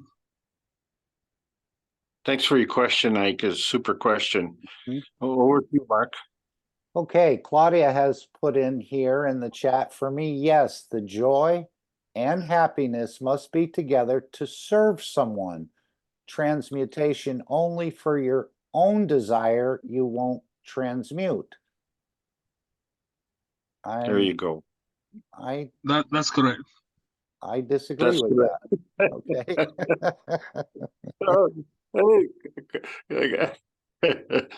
End of the meeting. No, not at all. Again, this is we're taking it in for our own understanding. And maybe, Ike, when you get to New York, you're there in the emotional level and the energy level, you decide this is a good place for me. You bring that emotion to create the physicality, and then that process becomes involuntary. The physicality is, in a way, automatically created if you have the right emotional strength. Yeah, but Mark, you understand the servitude aspect of all this. The soul is there to serve. So if I'm selfishly want to do this transmutation just for my joy, but then it's not balancing out to maybe I might be on top of someone once I land, it will not happen. So that's what Clara was saying. It has to be for the servitude for everybody. It has to be, it has to balance. Yeah, I think wherever you land, if that's your choice, you'll be able to serve something somehow, because we understand that we are here to serve and not to be served. So you'll find something to serve, but we have to create ourselves being there first. And I think both of those emotions are voluntary. And again, you can test different locations. You don't have to manifest the physicality wherever you go. I don't feel good here. I kind of feel good here, but let me test another. Oh, I feel perfect here. This is where I'll bring the emotion in to manifest the physicality. And you'll have to accept whatever that physicality manifests if you want to follow through with that. And as Mr. Keshe said in the workshop, it may be 6 eyes and 2 legs.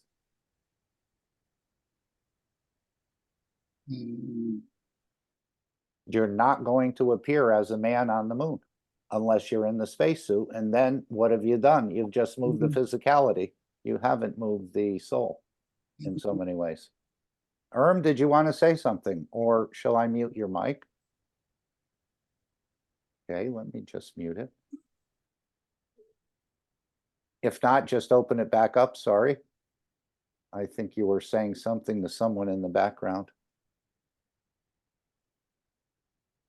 But you decide where you want to go. This is what he's saying. The soul of physicality is dictating to the soul of the man. And you're riding that soul across the universe in different places and positions. If you don't know what you're doing, then you have to go to the default position of wherever the soul wants to take you, because you didn't understand the process of creation. I would say the soul's probably doing a lot of, from a military point of view, a lot of recon missions to make sure that where you do go is going to be safe for the physicality. You don't want to land in the middle of a war zone with your body, correct? Yeah, that would be Yeah, a and you also short want to be, existence. yeah, and you also want to be welcome when you get there. How true.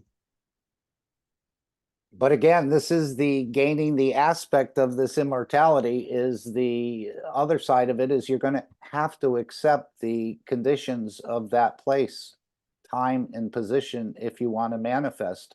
And it might just be an amoeba or something like that, a single-celled entity, no legs, no arms. You're just, and that is the fields created that.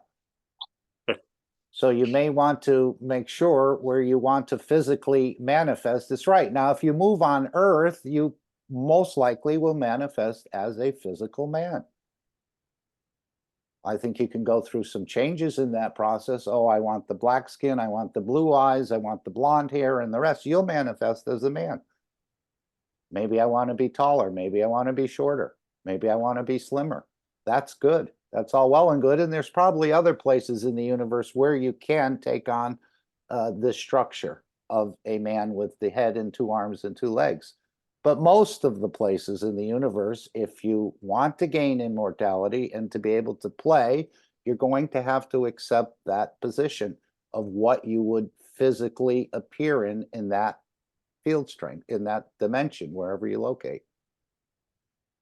But this is the beauty of it. Now you can skip, as he said, the man on the bench one day was a dog, another day was a man, or the next second. So it's not that everyone hasn't understood this. I know originally I thought that only the Buddha and Christ were able to do the transmutation. In this workshop, he said the man on the bench, one minute he was this, another minute he was that, and then another minute he appeared to be a man and manifested and brought the physicality with him. So again, there's a lot to learn, but you need to test the places in that energy. And I think it's just like you put some jelly on the bread. Well, that's not enough jelly. I want it sweeter before I eat it. And this is where we have the choice of putting out that scout, investigating that in the dimension of energy, see how we feel, and then manifest the physicality. Bring that second emotion. I say, okay, I'm ready to be here, or to manifest myself here, which then the soul takes over and interacts with the environment and creates it. It has to. That's an automatic. That's the only reason we manifested as a man here, is because the fields of this planet dictated that.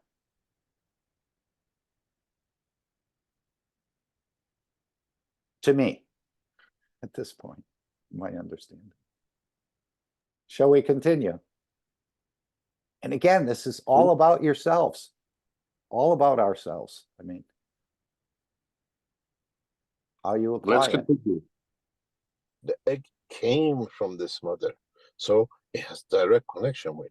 But when you bring in the child from the soul of the mother and the soul of the father, in that way, the child born to this emotion has no interaction as such with the environment because it comes from the soul of the universe. It comes through carbon 14. It comes through the connection of the manifestation of the existence. If we understand this will revolutionize the world of the medicine of today. And this will change everything as we know.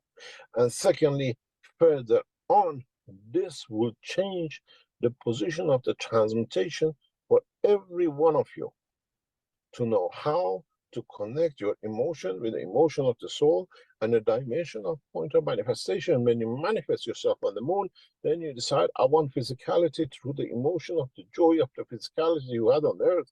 You'll find you'll manifest yourself through that joy of emotion. You create a field that, with the interaction of the field of the moon, will lead to manifestation of you as a new creature which can survive on the moon in different shape and color. And wasn't it in the last workshop where he said you may take a craft partway in the journey and hide in that dimension of physicality within the craft until you explore that particular place that you may be close to at that time, and see if you want to transmute into that dimension in that shape? So we can play both, actually. You can take the physicality in the craft and then decide to transmute from that craft into whatever location you see fit, if it's something you want to do. But he said you would hide the physicality within the craft until you're sure of what you want to do. And you'd be in that craft as a man, as I understand it. As I said, you don't want to go to the moon and live in a monkey suit. What a waste of time. Having the freedom of this planet to be caged in the cloth of a monkey. We haven't conquered. We'll never conquer the space if we rely on a manifestation of the monkey suit of the man. What happens when you land on a planet and the essence of the strength of the field of the cloth you wear to protect yourself as a monkey suit is in parallel and equal as the field of the environment. The clothes goes, what's going to happen to the physicality of the man? You die. Unless you manifest, you bring the change in the expansion of the soul of the man through connection with the universal rays and fields to manifest yourself in the time, place, and position. Maybe the creatures from another position in the universe on this planet are green and blue and 4 legs. And the man who came from the space of the atmosphere of the earth in this environment have 6 eyes and 2 legs. And when they cross each other, say, oh, this is from earth, it's got 2 eyes and 4 arms or 6 legs, and these are from another planet. We recognize ourselves the way we call you're Chinese, you're Indian, or whatever, by the shape of manifestation of our soul with the environment of the manifestation where we come from. Then you know the citizens of the earth who are on that planet. And then So that's another interesting point, that everyone who goes to the moon from this planet is going to manifest with whatever shape, but other ones from other planets will manifest differently than we do. So you'll be able to identify, I believe, the ones that are from planet Earth, because even though they don't look like men, they look the same as you do in so many ways. So you'll say, hey, where are you from? Oh, New York City. Yeah, I used to live in New York. I don't know, but this is what it seems like. We're all manifest very similar on the planet Moon, but people from, or citizens from other planets or different strengths will manifest differently. So you'll have a whole environment of different structures there, depending, again, where they're from. But doesn't that seem like what he's saying? Everyone from Earth will manifest a very similar way. Not as a man unless you're in the suit. And you limit yourself from exploring the whole planet in that way. Again, this is quite difficult in so many ways to believe that we could even possibly do this. Where's the system? Where's the spaceship? Where's the rest of it? But apparently it's all within you, the entire of everything you need to travel and live and exist in the universe. And this is what he's bringing us to, the beauty of our own creation. We become the Well, you see, true Mark, man of space. We act. Yes. yeah, I wasn't quick enough on the mic there. Thanks. The when he says that we come from the universe, it's not very specific, is it? It's like from that someplace. So in that example, if you notice, oh well, you have two eyes, oh so you come from Earth. Well, we came from Earth, yes, but we came from somewhere else before we came from Earth. Right, If you we're used fields, or recycled fields, let's say, yes. Yeah, so the answer to that question then is really nebulous because, you know, if we come from somewhere from the universe, but, you know, can we be a little bit more specific? You know, it's like saying, well, you know, you come from New England. Okay. Well, is that, you know, in Maine or is that in New Jersey? You know, that's, you know, not very specific. Mhm. So when you say from the universe, was there a place, you know? And so we say, well, okay, well, we're universal creatures. Well, then the universal community are also universal creatures. So we just can't say that we're from Earth. I mean, I had this experience, you know, yesterday. I asked the guy where he's from, and he says he Planet said he was from, Zeus. no, he said he was from Turkey. He said he's from Turkey, and I thought, oh no, that's not what I was. I know you're Turkish. You look Turkish. You're Turkish. I know you're Turkish, but I was like, where do you live? Because I've never seen you in town. Mhm. Oh, he says I'm in the neighboring town. Oh, okay, so that's where you're from. Right. So, you know, okay, so Semantics, yeah.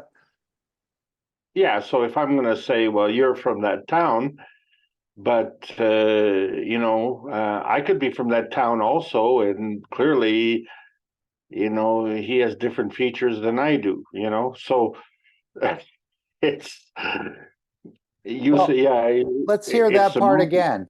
Can we hear that again? We'll just go back and what you manifest like. Again, he seems to say here that the people from a certain planet may manifest as a blue skin, and the people from this planet may manifest with the 6 eyes and 2 legs, if I heard it correctly. But Well, you did hear it correctly, Mark. That the point is, what if you manifest as a dog? Would you say, oh, you you know, can't do it. this dog? You cannot do it. The dog will Ah, not live there. If you want to manifest in the dimension of physicality, you have to be willing to accept what that, you want to go to this restaurant, you'll have to eat the food that they serve. You go to this planet, beautiful. this position, you have to accept the way you will manifest in the dimension of physicality, or don't bother to. That's a great answer. I love that. So, but with respect to the others, if a dog came and a dog manifested on the moon, and Okay. you know, okay, Same would they applies. say? Same Would they say the applies. same? No. Would they say, "Oh, that dog is from the Earth"? Then No, but I think the same applies. All dogs will manifest in a certain way. All lions will manifest in a very similar way. All cats will manifest, but they won't look like cats. They won't look like lions, and they won't look like dogs. They'll have No, to but accept whatever, again, men may manifest differently than cats or dogs. I'm not sure. Or maybe in that transmutation process, the cat says, I want to be a man. I don't know. But you cannot, to me, it's the fields that are dictating your shape and color of manifestation. okay, so we're saying it's a man, it's a dog. We're not saying it's an earth man or an earth dog. Yeah, that was my point. If you're on a different, any planet, how many different types of forms, depending on where your environment is. If you're in a volcano, you're definitely not going to look like an ordinary man. So it depends on the environment that you will manifest in. You can choose, I think you can choose that. And that you'll have to manifest to fit that environment. Because Mr. Keshe is saying, you can be many different things. You can be the stone, you can be one of the intangible creatures above us, all those sorts of things. They can manifest within the amino acid of this planet. So if I'm in planet Zeus, then it has its own particular amino acid, and there'll be several forms depending on the environment that I manifest in. Maybe I don't know if it has mountains or whatever it has. So I'm sure there are different forms, because the planet can't, unless you're the sun and all you've got is hydrogen. Just my thoughts. No, right. I agree. Test it and let us know. And this is what we will be doing. We'll be bringing back knowledges from the universe about maybe this place is much nicer to manifest, or again, it's all up to you. As he said, what is heaven to you may be hell to another person. Yeah, but what I'm having a problem with is, let's say the generic question is, I'd like to go home. Well, where is home? Is home Earth, or is home the place before? Creator, the creator, I think, is home. When you make that final separation, where you give up the physicality and you give up the soul to be part of the energies of the totality, then you move on. Maybe there's, as he said, there's levels above the level of creator, or maybe you stay at the level of creator for some period of time before you move on. But well, that could be my is the problem, creator. because I'm looking. That could be my problem, because I'm looking for a place. Okay. My problem is I'm looking for a place, whereas the nature of the creator is a place, is a place of creation, in other words. So the whole concept of being in a certain place, in a certain environment, it involves a location from our perspective, whereas from the creator's point of view, it's in a field containment, which has an interaction with any other field that it chooses.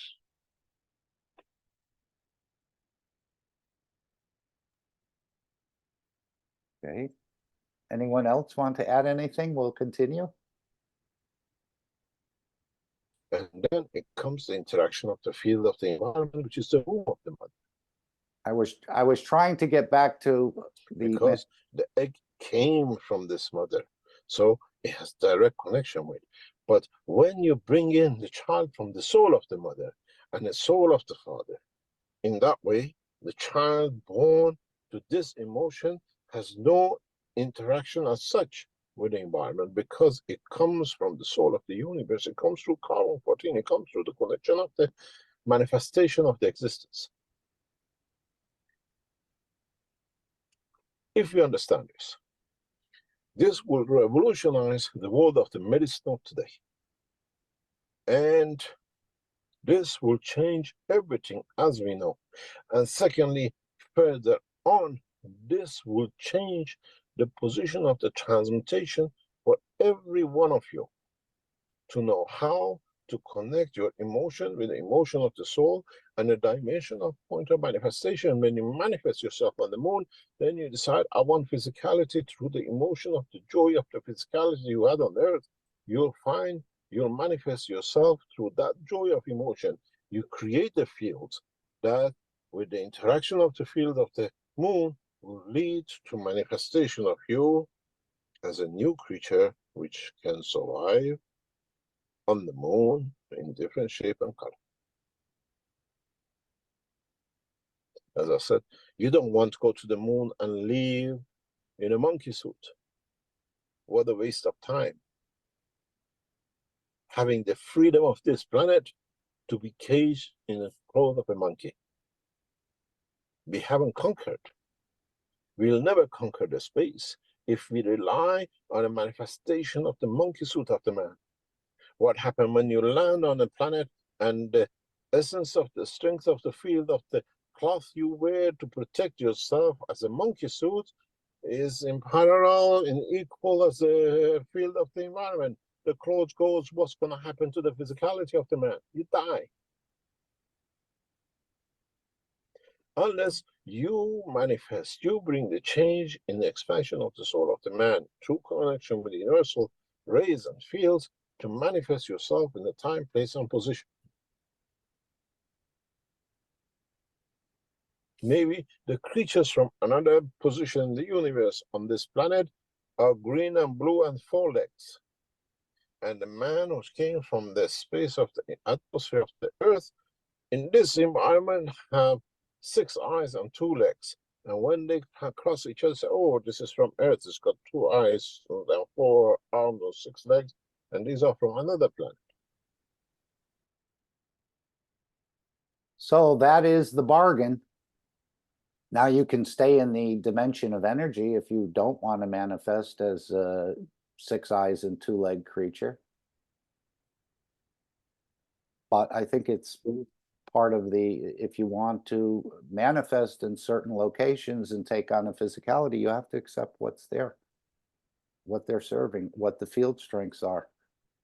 And that's why he's saying maybe you want to test these things as you hide in a physical craft. You hide the physicality until you're sure. He has separated the manifestation of existence and the manifestation of physicality. I think the average person would equate those two as being one and the same.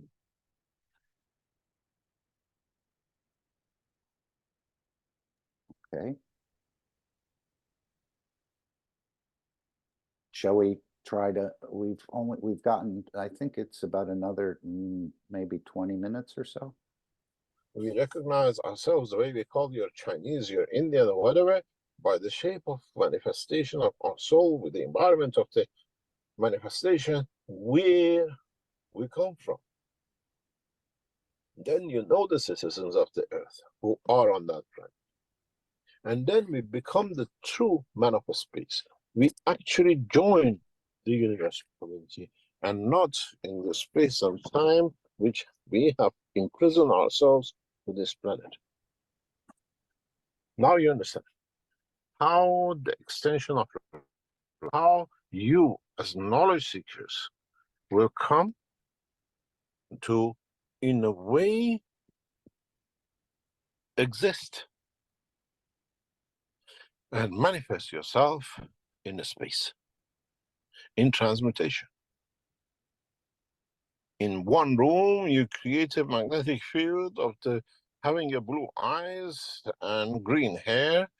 In the room next door, you create a condition of having green eyes and blue skin. You go from one room to another and you manifest yourself as a different creature. But the wife knows because, oh, this is the guy. I know him. He was in the other room and this is the way it is. So if we realize the fundamental, the principle about the world of creation, where the reason why we have to split part of our brain with the emotions in two separate parts of the brain, each one individually mapped out. And then now we understand that the emotion creates the field and the physicality neurosystem brings in the somatic side. Then you understand how illnesses are created, how transmutation has to be done, how we're changing the emotion in the right way, balancing between the two halves of the brain. We can change our height, we can change the color of our hair, we can do whatever we need. And this is part of the process of what we're going through in the teachings on a monthly basis. So it's not that I want to move, I create the emotion of moving. Then I can transmute. It's not that in there, I want to go to the moon. No, I create the condition of the emotion of the joy of being on the moon, and I'll be on the moon. And then I give myself a physicality because I transfer the joy, the physicality will transfer through. In the session of June of Keshe Foundation work, we're coming to the process of transmutation. And the knowledge seekers who are with us have to learn, instead of wanting to go, you have the creation of the emotion to be. This is what I said years ago with the Italian couple sitting in front row of the teaching of the, what we call in Balletta, and we said to move the cup, and the guy was pushing his eyes and arms. I said, this doesn't work. You're still stuck in the matter of physicality. You have to give the joy to the cup. I'll enjoy to see you moving for my pleasure. The cup will move.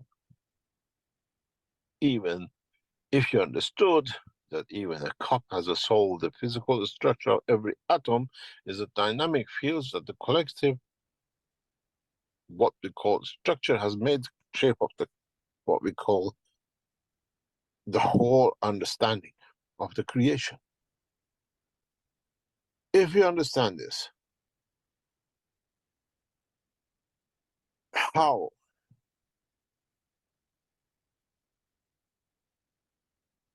we can change, we can bring about the condition of manifestation, the condition of transmutation through the emotion.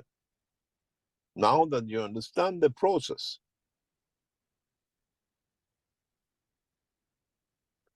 and if the balance is not there between the emotion and the physicality and the emotion of the left and the right side of the man, you'll be born, or you'll be manifesting with bone leg missing, because it did not happen.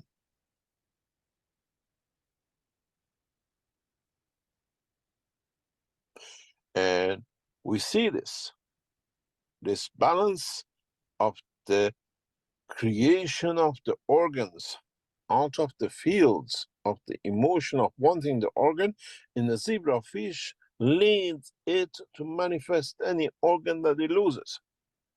You take the heart out, it builds his heart. You take his leg out, it builds his leg. Reptiles do it outside, zebrafish does it inside. Because it has brought balance in the emotional totality of its existence on both sides of the brain. And the connection to neural system does not need to have a heart. You take the heart because the field is created in that position with the interaction of the emotion of wanting to live lead to the creation of the heart, which connects to everything else.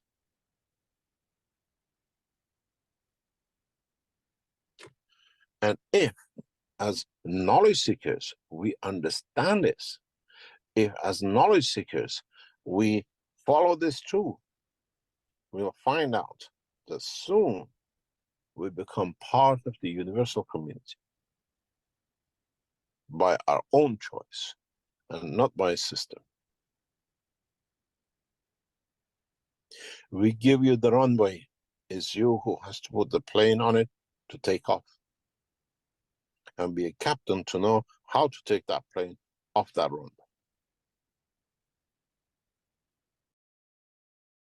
As Mr. Keshe said, the ones in the UFO are still operating in the matter state with reactors and ships and the rest of it. Would you still consider them part of the universal community? I would, but they're in the matter state of operation. And they have a lot of knowledge to be able to do things, but they can't move instantaneously. So there's a clear delineation with the universal community, I think, of those who are being able to do the transmutation and those who are still flying around in a craft. Anyone want to comment on that? They're still part of the universal community, as I understand it, but they're in the matter state. So, Alex, have they gone to space? No, they haven't. They're in part of the matter state, as you said. And, you know, by extension, we're part of the universal community. And then this is the whole catch. We seem to isolate ourselves from the universal community because of this characteristic. We have to understand that we are part of the universal community, and this characteristic that is lacking on our part is what is preventing us from engaging with them. So this is not the ones in the engaging with the ones in the UFO, or engaging with the ones in the dimension of energy? engaging with the ones in the dimension of energy. The ones with the in the UFO are a distraction and wasting our time.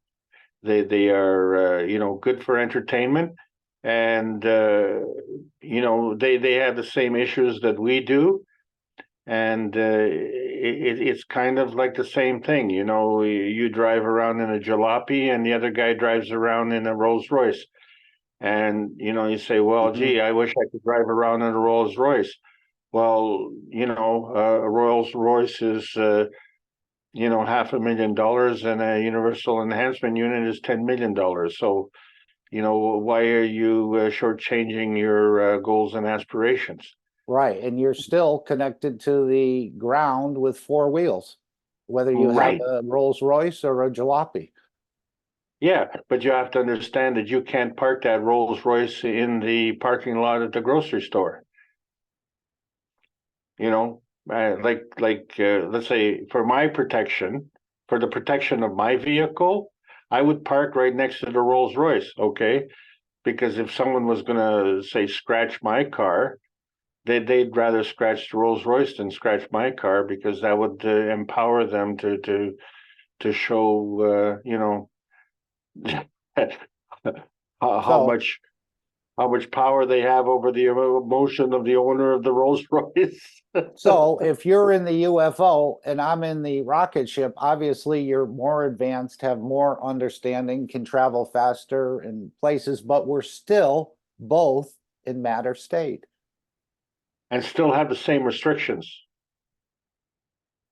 It's the restrictions. It's not what we have. It's the restrictions, that 20% that we're lacking. Okay. Anyone else want to make a comment? Again, we're just, and as Mr. Keshe said, this going to take a lot of practice. But once we get it, I mean, this is the trade-off in so many ways to achieving that immortality, is to be able to play off the dimension of matter state against the dimension of energy, where at some point you might want to be a stone, or even embed yourself in another physicality and then move on. So there's a number of options, and again, we're quite young in this understanding, even to accept it. I'm sure if you went to your mom and dad, if they were still alive, and you explain this, they'd just say, sounds like a lot of phooey, son. But this is the understanding we're moving into. If there is supposed to be a balance of energies, you know, there are those who cannot elevate simply because of the number of crimes against humanity that they've created. So the balancing there, reconciliation is still on the table, and it will come around. It's inevitable. And at that point, they could very easily manifest into a stone, and that to me would be more reasonable.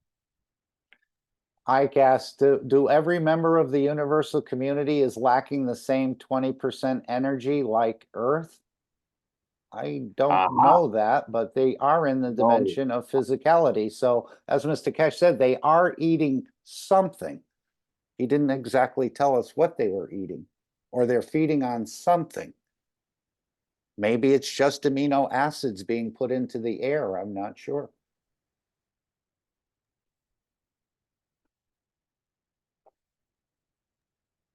Any thoughts? Okay, we'll continue. What I show, what is on the screen, and explain, if you as knowledge seekers and the world of science understands, the whole world of medicine will change.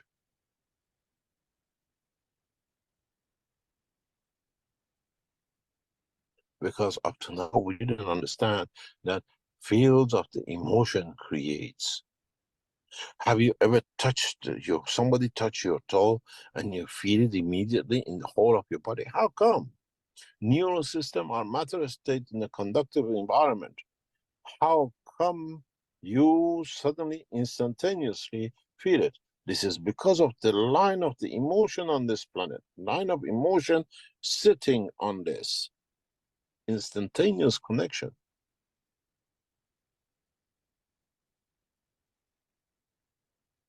And then this brings a new understanding, not only into the world of medicine, but in the world of transmutation, transportation, and the life of them.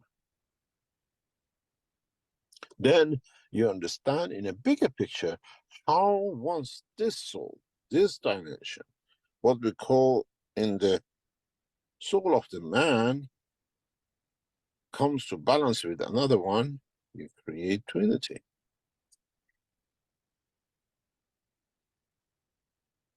Because it's in balance with itself. It has kept the integrity of the physicality. Age will never come to the man. Physicality changes shape, but the age of the soul still will be as the day he was born. You can move from one physicality to other.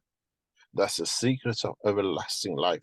Not everlasting in the dimension of physicality, everlasting in the dimension of the soul of the man, which you can go from one physicality to the other because you control the soul. This is the true everlasting life. This is the true fountain of youth, because the physicality changes. Just because the clothes you wear has got old, do you throw and finish the physical body which wears the clothes, or you just change and buy new clothes? And this is how you live in a space for thousands of years, millions of years, the time of the man, because million years in time of man is nothing in the world of the creation. And then once you travel and live in that dimension, you come to realize. Then you understand how the world of creation works.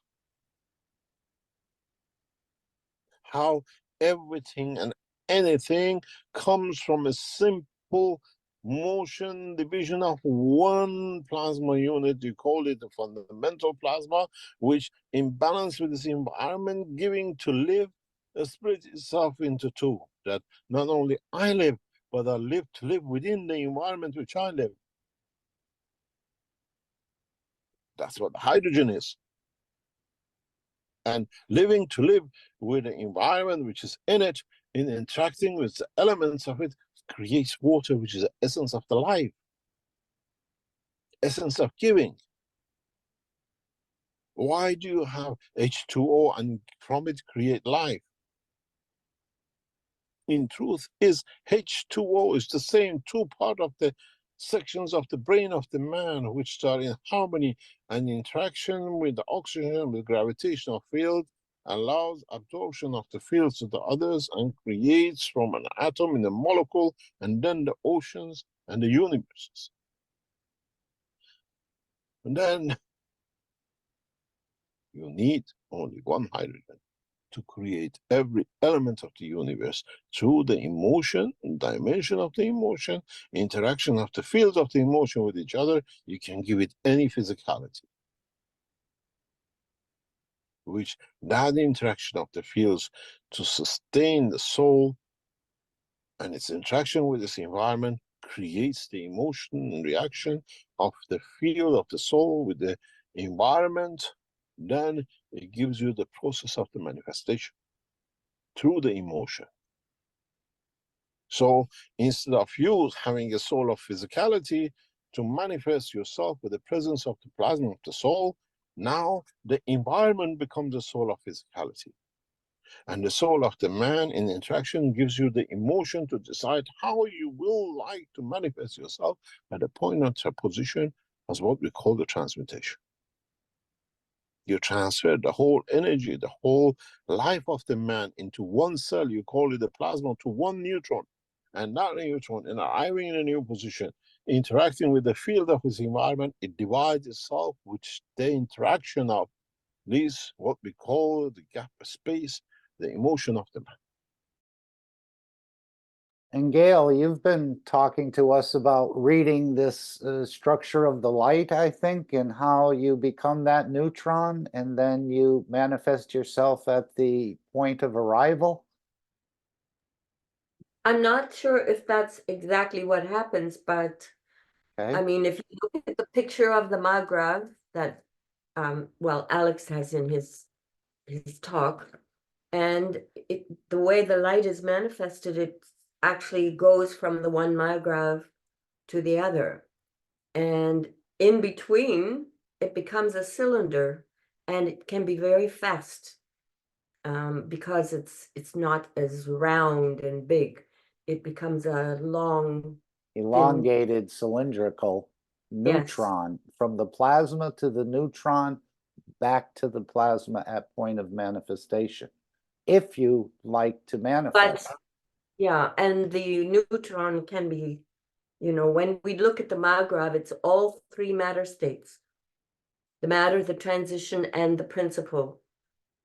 And each one of them can give its own energy. Like the principle is the strongest, and then you have the transition, and that's the, I forget now, is it alpha and beta and theta or gamma? So you get three different strengths of the light, and they, yeah, and then it comes back into the round Magrav state. It's very interesting. I wish we could get Alex to do a little special training on that. Okay, anyone else?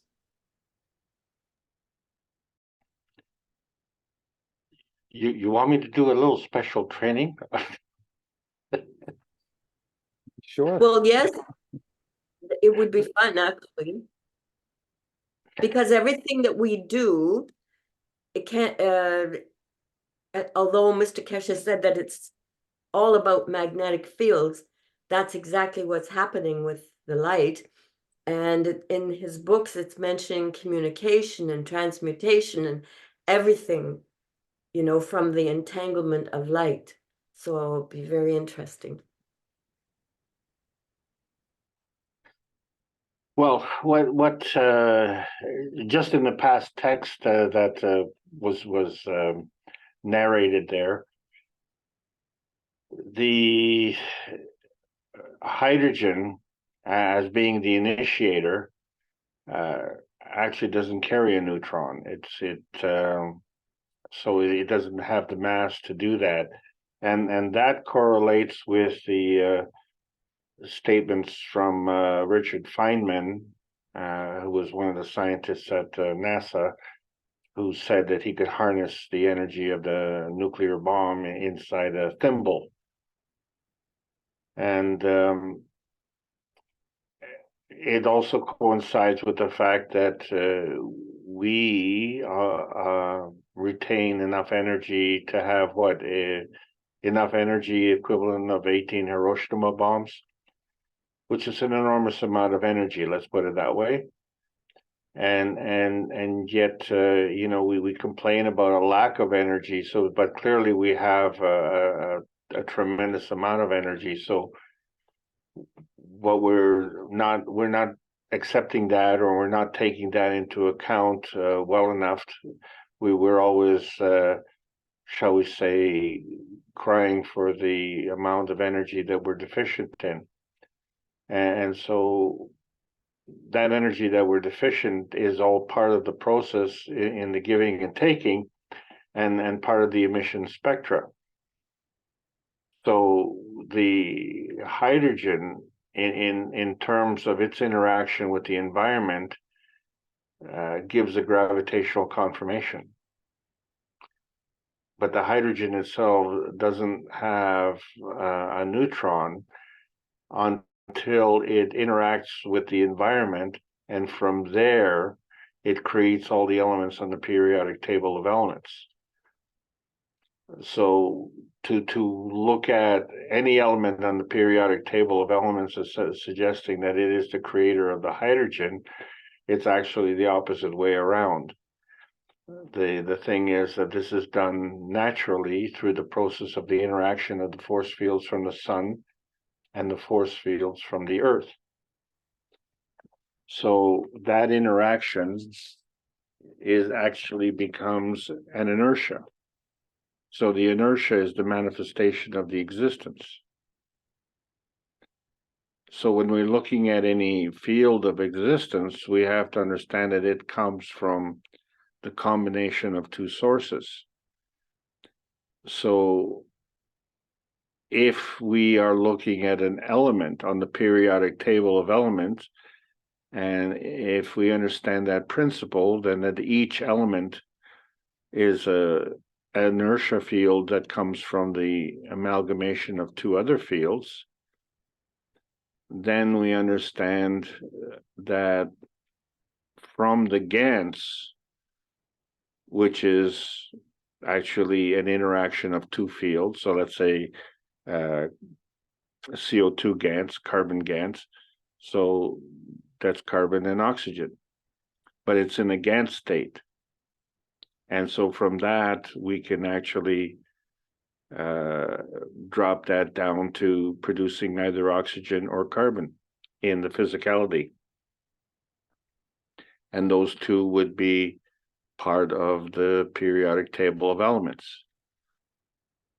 So in that regard, you could say the one GANs would produce two. It would split up and produce two in the physicality. But the GANs itself is already in a hybrid state and is capable of doing this division. But then again, the GANs is already, because of its capability of emitting energy, is also ready to receive energy. So this is an ongoing process. So the GANs itself becomes a MAGRAV. And if we understand that, and we say that the GANs is like a little sun, then the sun is a big sun. And it operates the same way. It emits and absorbs energy. It isn't until that energy comes in contact with the earth that it becomes visible light. But when we talk about light, then if the visible light becomes a manifest inertia field, then it has to manifest from a light. That light is a non-visible light. And which non-visible light is it? Because there are many. And so this is the problem that we have in terms of our understanding and definitions, because we're not precise enough. We're just generically talking about things as if, you know, if you say, oh, well, you come from a planet. Well, that narrows it down. You know, that narrows it down to many solar systems.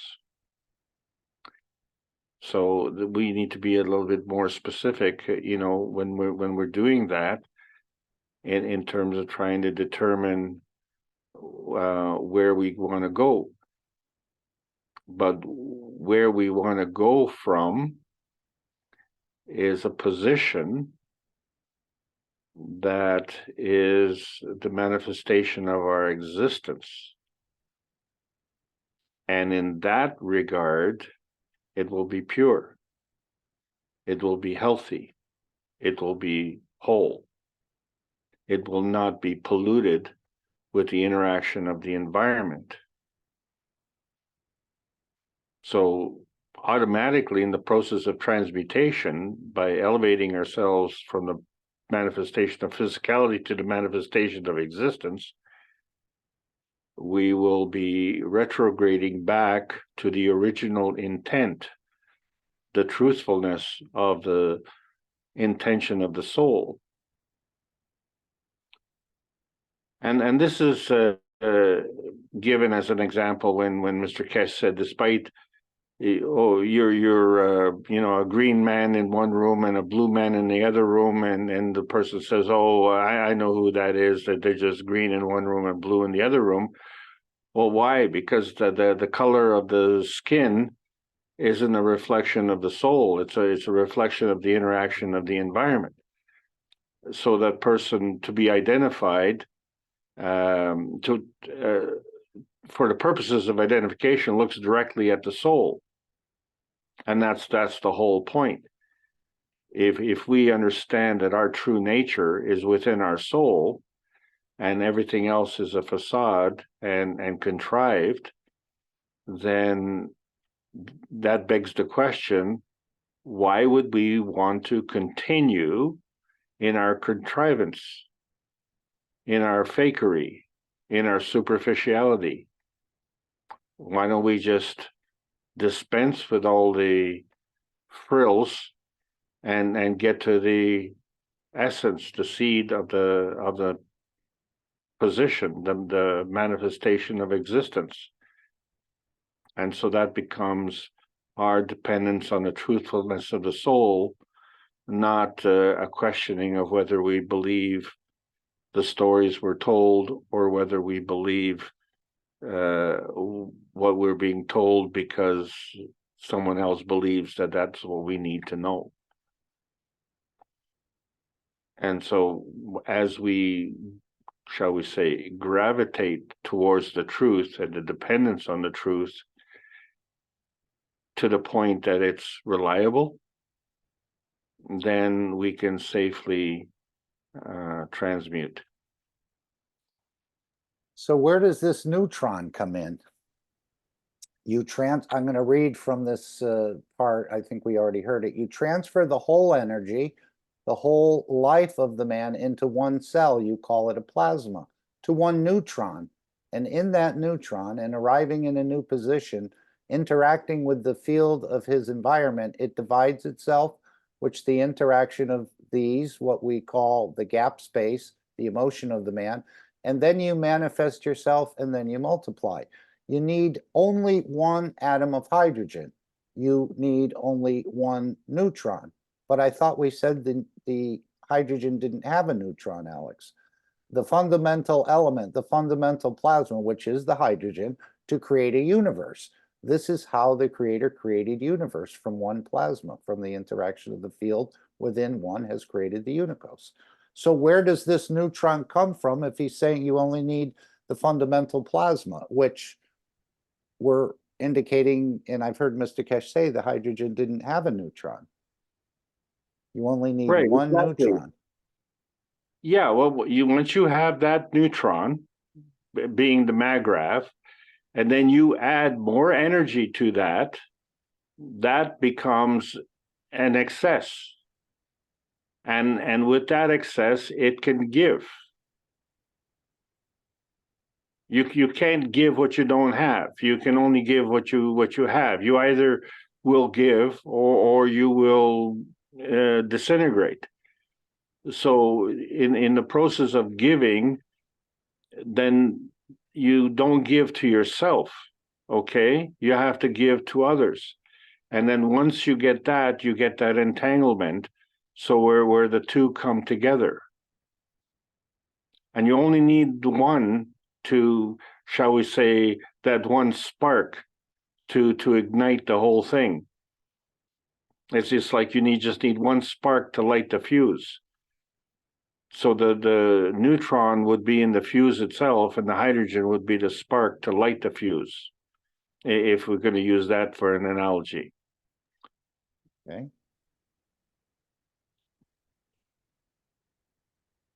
The division of the neutron divides itself into electron proton plus a PM tick. So at that point in time, the neutron ceases to exist.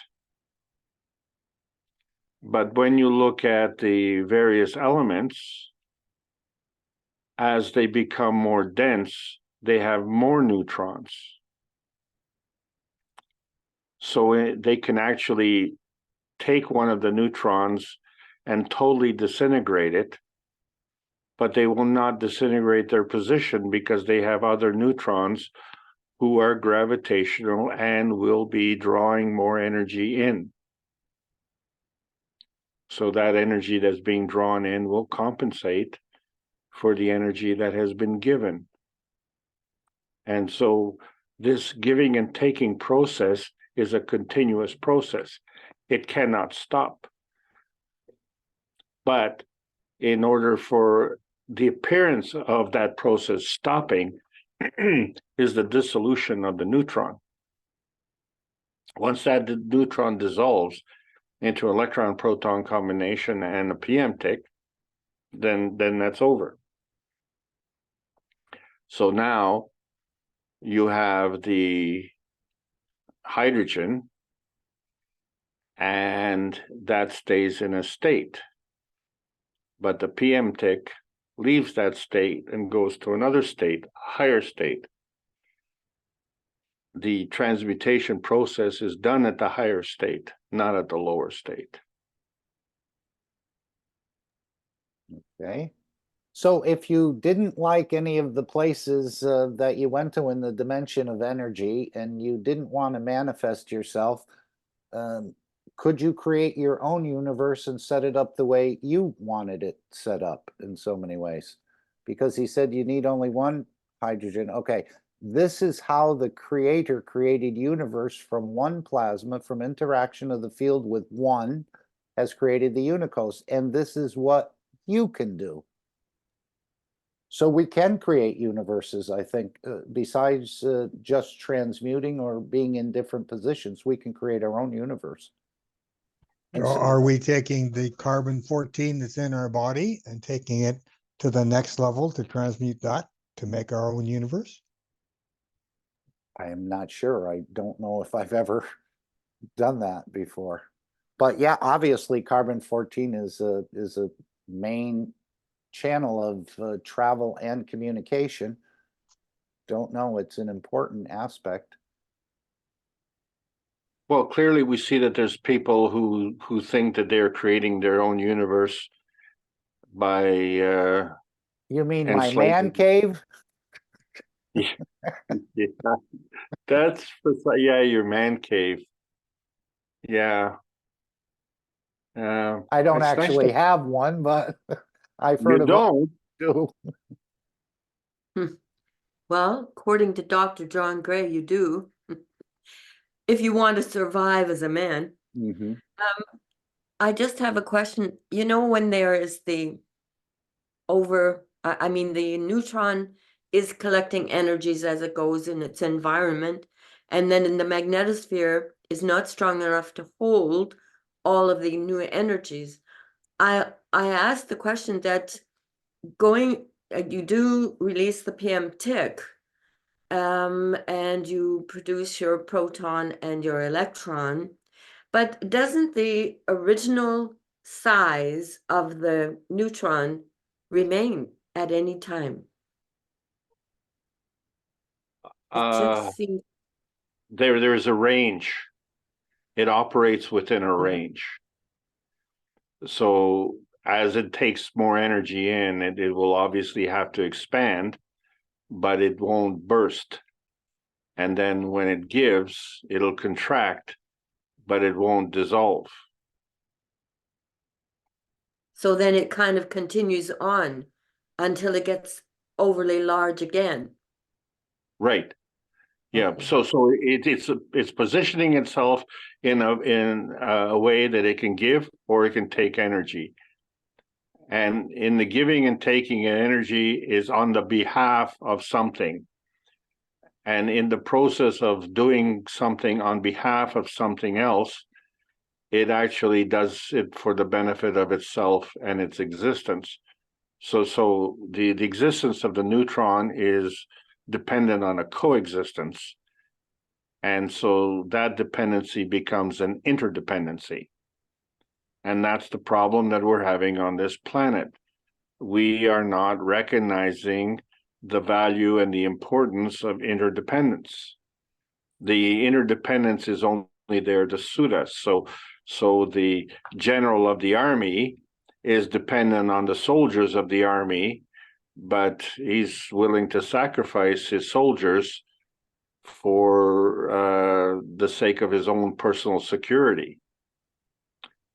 And the true question then becomes is, well, if you really cared about the soldiers and that care was genuine and on behalf of the soldiers, not on behalf of your own security, then how do you do that? Well, clearly you don't want to engage in warfare. You want to engage in peace, right? Right. There's one other thing.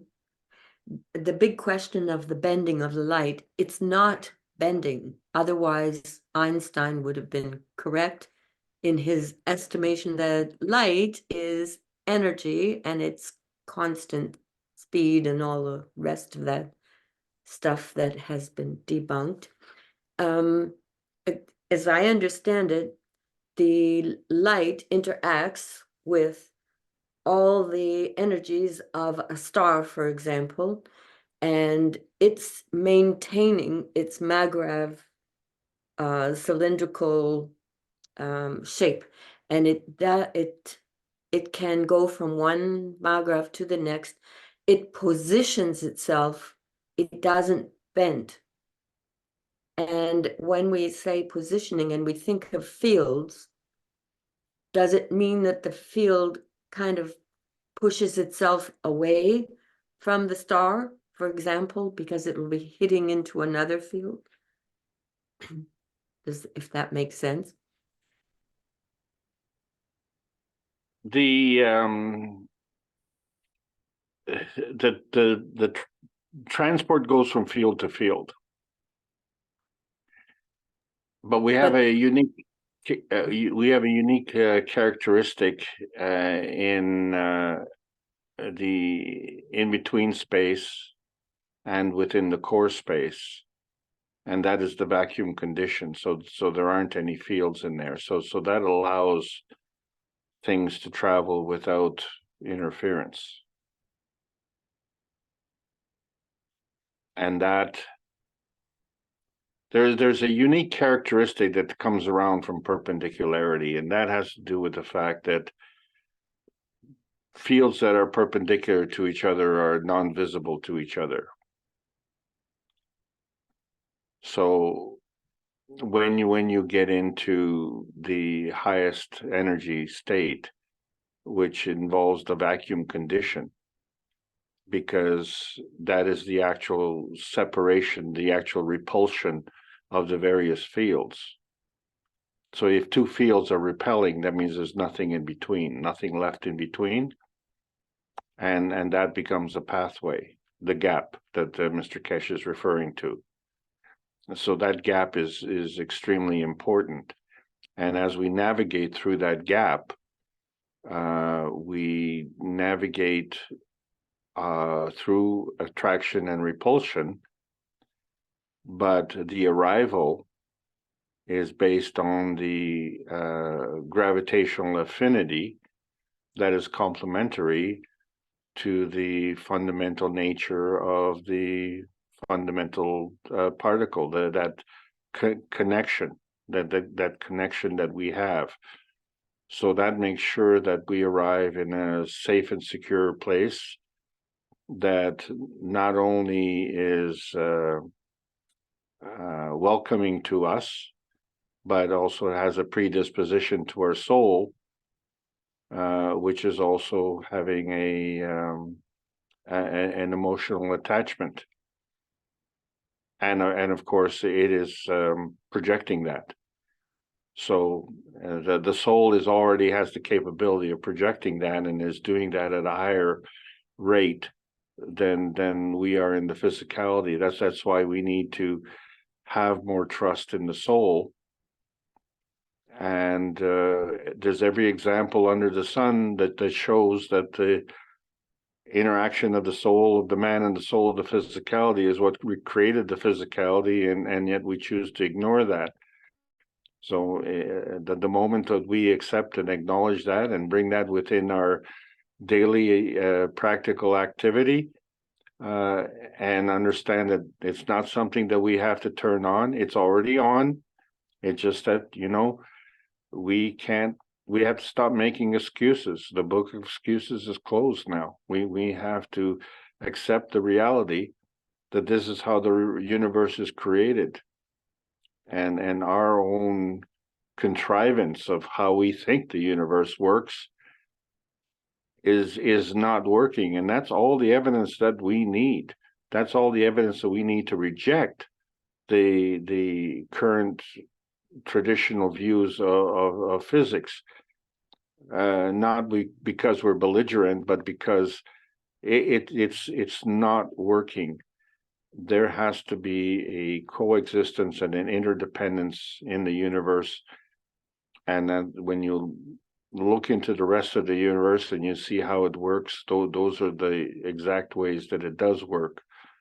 So when we're having issues, those issues compound themselves when we start to, in the first case, ignore them, and then in the second case, rationalize for them. So you say, oh, well, I tried this and it didn't work. And the reason it didn't work was because it wasn't my fault, it was someone else's fault. So then you start blaming someone else, and now you have to fight them. And all you had to do was recognize that life was for learning, and this was the lesson that was being taught to you, and that was a gift, and you should accept that gift and modify your actions accordingly. So that's how knowledge is gained. And then this becomes an important part, because a lot of us attribute all the knowledge to the creator, and any new knowledge is not welcome, is not acceptable, in fact should be suppressed. Well, then if the new knowledge is not acceptable, then life is not acceptable. There's no purpose in life. Life is for learning, and for learning you get more knowledge. So this is why we are growing into babies, and from babies we grow into adults, and the transmutation process doesn't take us back to babyhood. At least I hope not. Don't worry, Alex. We'll be beautiful babies.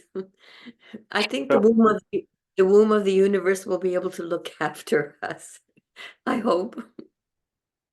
Well, certainly, Okay. certainly, and it can do that without us having to, check our to-do list every day.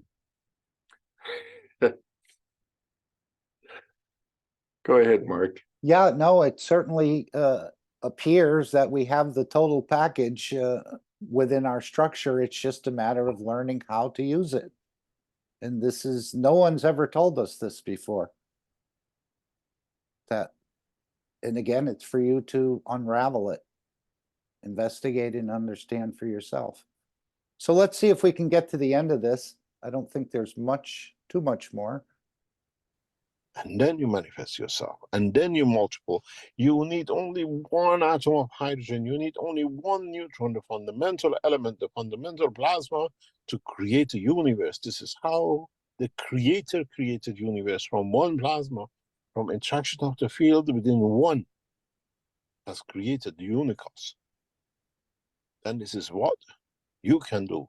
This is the knowledge you carry from today, but you understand you can only create the manifestation if you add the fields of what you call the emotion. Again, I'll go back.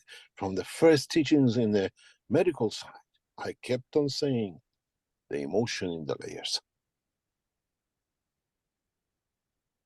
Now you understand how you, as what we call knowledge seekers, being equipped, understanding this knowledge, should be able, there should be no problem. All of you should be able to transmute at the flip of a finger. And I keep on saying, it's the emotion. You have to understand the game, the emotion is a dynamic field, has no connection to no physicality. It's a representation of the energy center of the man and the interaction of it with the energy center of the environment. That emotion leads into interaction between the two to physical manifestation of the man. In a way, if you look at it, the soul of the man becomes the left side of the brain, and the soul of the environment becomes the right side, and the emotion in between two gives you the physicality of the manifestation at the point, the time, and the place. And if you, as knowledge seeker, ever understand this principle, if the world of science understand this, man will have no time to live everlasting life. Man has no problem to live the fountain of youth from the establishment of the soul of the man to the time when he feels, I have served the Creator, I gathered enough to confirm the existence of the beauty of his creation, then I move on. You never need to die. Be it a helicopter crash, be it putting on the cross, be it any other condition.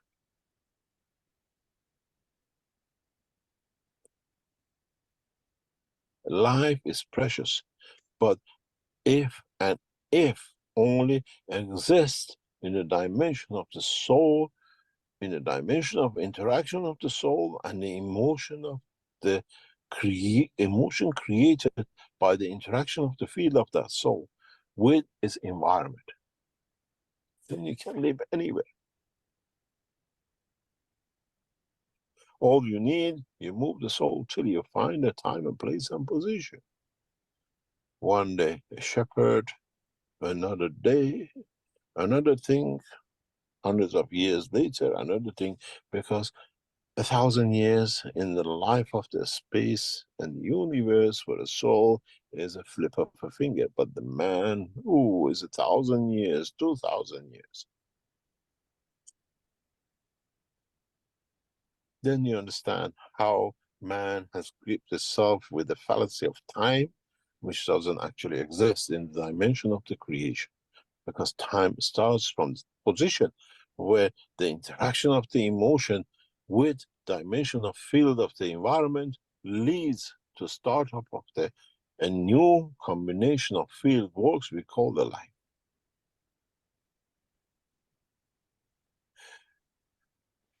As we say, whenever you catch a fish, it's always fresh. Because the separation of the life of the fish in the water and outside is in your hand. The zero time ends in the water and the zero time starts in your hand. You put that fish in a tank, you allow it to live. You put that fish in a pot and you cook it. Now you are the decider of that soul. And that wish is your physicality. That wish is your emotion that decides which way to go, an end or a start, a beginning of a new life in a new environment. The interaction of the fields of the emotion with the current flow of the what we call physical dimension of the man leads to the creation of the physicality of the man. And that's why when we see certain shapes, certain figures, certain colors, certain shape of the body, we say this is their behavior. Because that behavior is created out of the emotion, and that emotion has created this physicality, which shows everyone with this dimension of emotion has such a physicality. Not this physicality has that behavior. Because it's the emotion which created the fields of the emotion is the reason for the creation of this physicality. And once we understand this, once the world of science understands this, you can cure any disease, you can transmute anywhere, and you can manifest yourself in any shape, color, size, or race, or animal shape, or a stone, anywhere in the universe, and not just only on this. This is why when we put you in the systems and lens, some of you became a fish, you became mermaid and everything else, because the soul, the emotion, the joy brought you into where you wanted to be, and you manifest yourself and you saw yourself in that position, time and place. That's why I said, we never tell you you're wrong, because you made the journey. It's the emotion of you who has created that physicality, because you always wanted to be a mermaid. And this is where, as knowledge seekers, you have to start understanding this, that, as always said, by controlling the emotion, you will create, manifest, transmute, transfer, and everything within yourself. And if you go to another step to understanding, to find the matching fields of your emotions with another soul, we call it twin souls, then you don't need to talk, because you live one life in totality. You become like a molecule than two individual atoms. And then life is a different meaning. So you understand. So we did see the woman, but she didn't turn into a mermaid. She saw herself as a mermaid within herself. So does that mean she did the transmutation, but in the dimension of energy? She didn't come out of the unit as a fish or anything, or a mermaid, I mean. You wanted to be a mermaid, and you, by controlling the emotion, will create, manifest, transmute, transfer, and everything within yourself. This is the universe within you. But there is a point, I guess, where you could physically go into that physicality of That's a why you mermaid. transmute, isn't it? Well, he said you do it all through, by controlling the emotions, you will create, manifest, transmute, transfer, and everything else within yourself. And if you go to another step to understanding, to find the matching fields, okay, he's talking about the twin souls there, which I don't quite understand that either. What does that mean? You find a partner?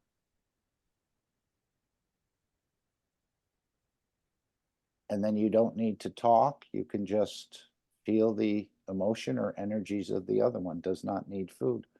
Okay.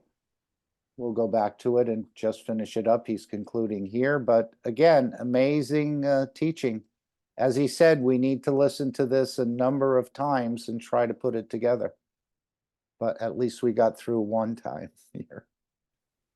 All this needs a feeding system, needs a feeding energy, which as a soul, as an emotion, does not eat food, but connects to universal fields and the, what we call carbon-14, or field of the cosmic rays, the rays of cosmic rays, and in connection and due to its interaction by the level of the fields, which is created in the physical brain of the man, has a limitation and a strength for every dimension, which that dimension, that strength create joy, happiness. With joy, your skin goes hair top. With your anger, your skin shivers, and the sweat comes from every cell body of the man instantaneously, because it's this field which has created it, not the neural system of the man. Feel the emotion. The body still produces that 60 heartbeats and pressure, whatever, and salinity of whatsoever, and the sugar of whatsoever. The change in the strength of this field of the emotion changes the manifestation of the skin. And now you understand, you call it the psychosomatic, this disease, touching you, the joy, the anger, and the field, and the laughter is another psychosomatic, but this time it's you who decides what's going to be to me, and it's me how I decide to manifest the emotion in the dimension of physicality. The sooner you knowledge seekers understand this, that you control the soul through the fields, through the emotion, then transmutation for you become a child play.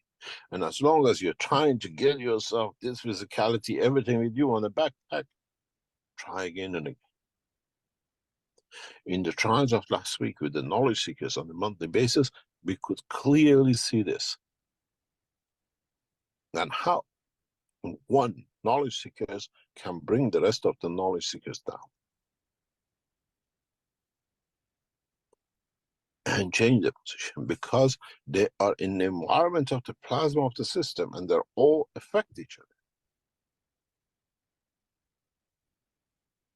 Then you understand how most of you who've been in the sessions, how you have connected to every other soul in the shape or form, and you become part of the satellite, the structure of the system, which we run to test, to evolve, to teach you how to transmit.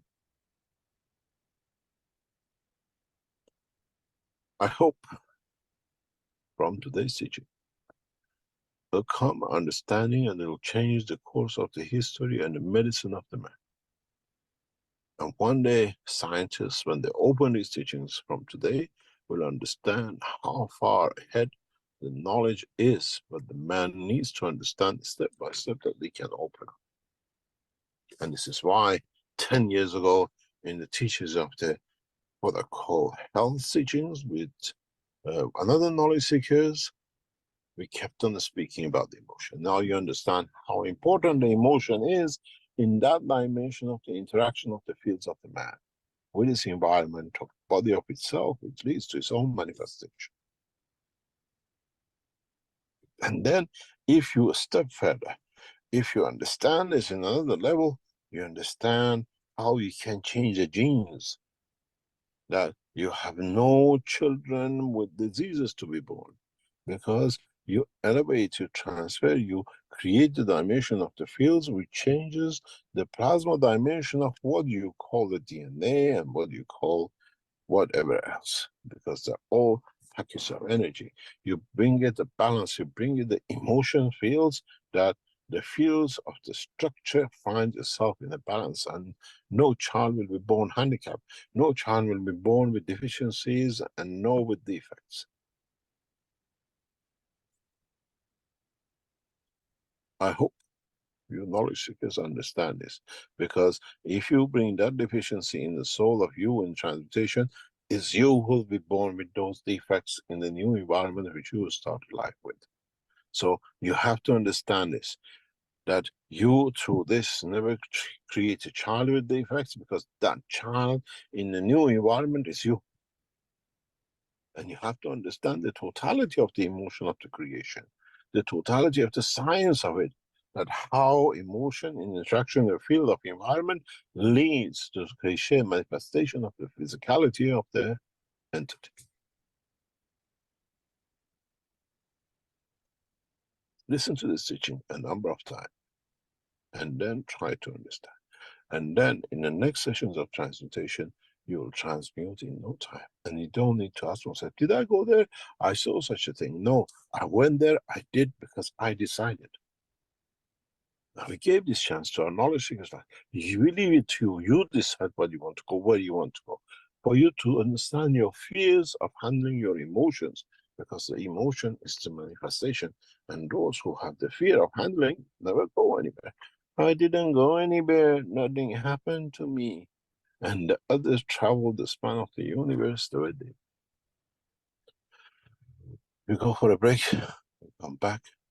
Hope as knowledge seekers you understand and how things take shape through the emotion of it. Break. Okay, quite a powerful teaching, as they all are. Another treasure map to find out more and more about ourselves and our creation and how we actually work or can work. Again, if you don't understand this, or if you put it aside and the rest of it, I guess when the physicality runs out of energy, you'll just go into a default position. You won't go out of existence, but you won't be able to play as if you were the soul of the man or the soul of physicality working together. So this is the aspect of being able to be in many, many positions. This is how Mr. Keshe says he's lived on this planet or walked on this planet for thousands of years.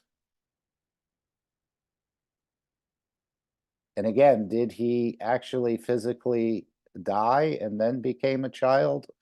It does sound like all of our physicalities. He said only the creator in the Mitra has never experienced death. So you go through it, but it's really not a death. It's just an opening up to another dimension. But if you don't know anything about it and you haven't heard this before, you're probably going to be lost in the soul itself takes over and brings you to another position where you could have used the emotions and gone to many, many different positions. Again, it's for you to understand it the way you understand it and to make it work. But I'm sure we're going to be hearing more and more about this in the coming time. Any last thoughts or questions about the beautiful system you carry and it's being opened up to you? Do you still want to look for energy savings in the MagRav of 30% or 50% of energy when you're being offered an understanding while you're still existing here, that you can learn this whole technique about gaining everlasting life?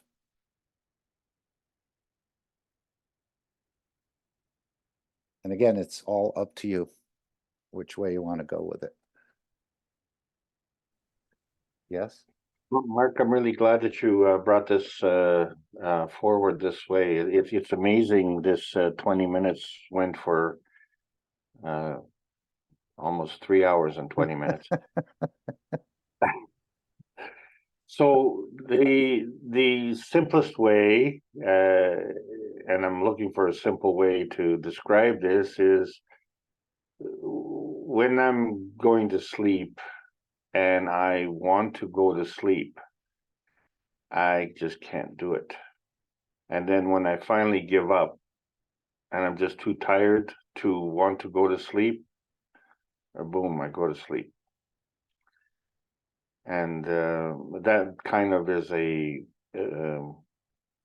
example of the difference between, you know, our failure to transmute and our success in transmuting. So I think a lot of us achieved success in the transmutation process, but there was a much delayed reaction, because I think in that session he made the comment around 3 hours into the session, and from a lot of people who've made comments, having been in that session, made comments that, well, there was an instant, you know, about 4 or 5 hours into the session, where I can say that, you know, I had that kind of transmutation experience, and you find that it really took a long time to get it there, and one of the reasons for that is because we just gave up trying. And the moment you give up trying in that way, the true intention of wanting to go then becomes fulfilled. So the inspiration comes from the soul side, not from the physical side. This is where the dominance rules.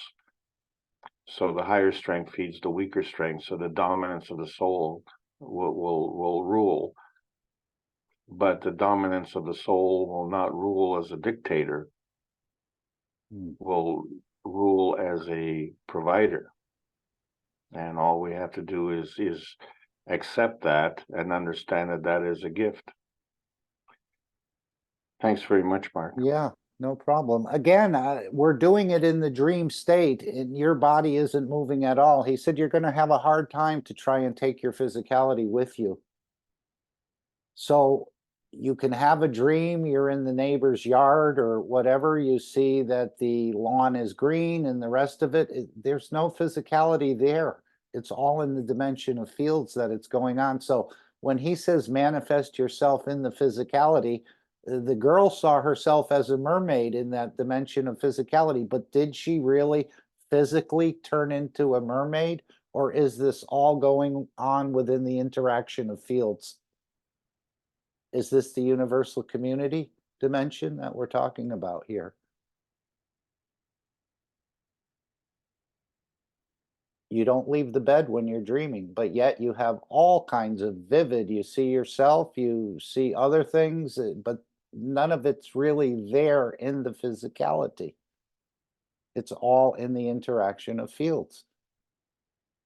Again, I'm just an amateur in all of this, so I'm trying to understand it as much as everyone else, but it's beautiful to know we don't have to go and grovel at the feet of the Pope or anything else, that we're containing all of this within ourselves. And it's just a lack of understanding and a matter of understanding to be able to operate in this dimension or this transmutation. We'll have to see, but I think here on the planet, moving your physicality and then at the point of your demise, you can recreate the frock if you want to continue another 100 years in the physicality or 50 or whatever it is. And maybe as you start doing it, you may only want to be there for a week. I don't know how this creation actually takes place if you have to go through a full cycle and wait for that whatever you've manifested to run out of energy so you could move again, or perhaps you can do it. It does sound like you become the deciding factor that it's time to move. But again, we're just in the kindergarten stages of all of this. And most people won't spend the time to try and understand it or practice it, because they're just still not at that field strength. They're still in the other field strength where they're believing what's being taught across by the various religions and the universities and the rest of it. So we're quite privileged to be here and humble at the same time, and especially being able to serve the others by teaching this, where they get out of that box of physical dimension thinking and into the more plasma emotion side of the existence. Well, two things are playing also. So as we're increasing our awareness, also we become it becomes easier for us to get rid of and unload our baggage. It's really the baggage that is weighing us down a lot. And you know, one of the sources of the increase in energy is not having to carry any baggage. So every time we drop one, and you know, we become with more energy and more vitality, and the picture changes. And you know, we've had some comments, you know, come from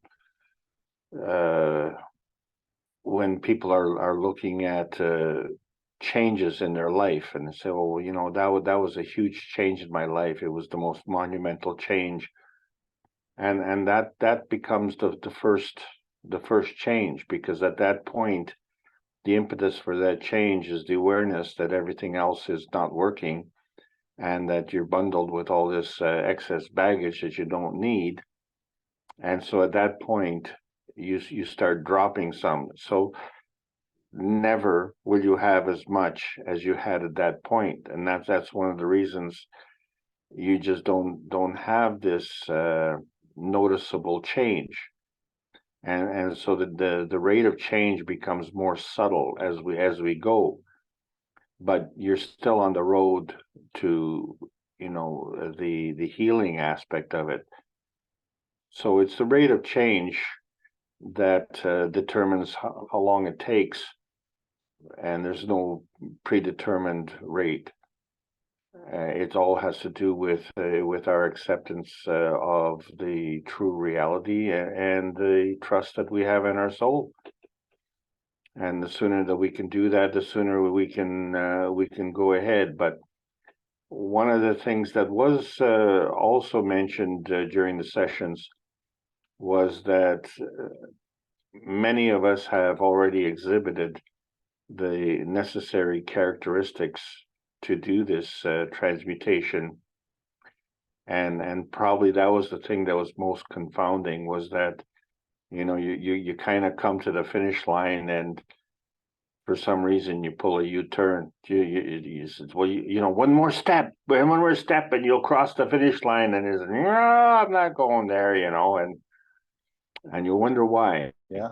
And you know, I wonder why.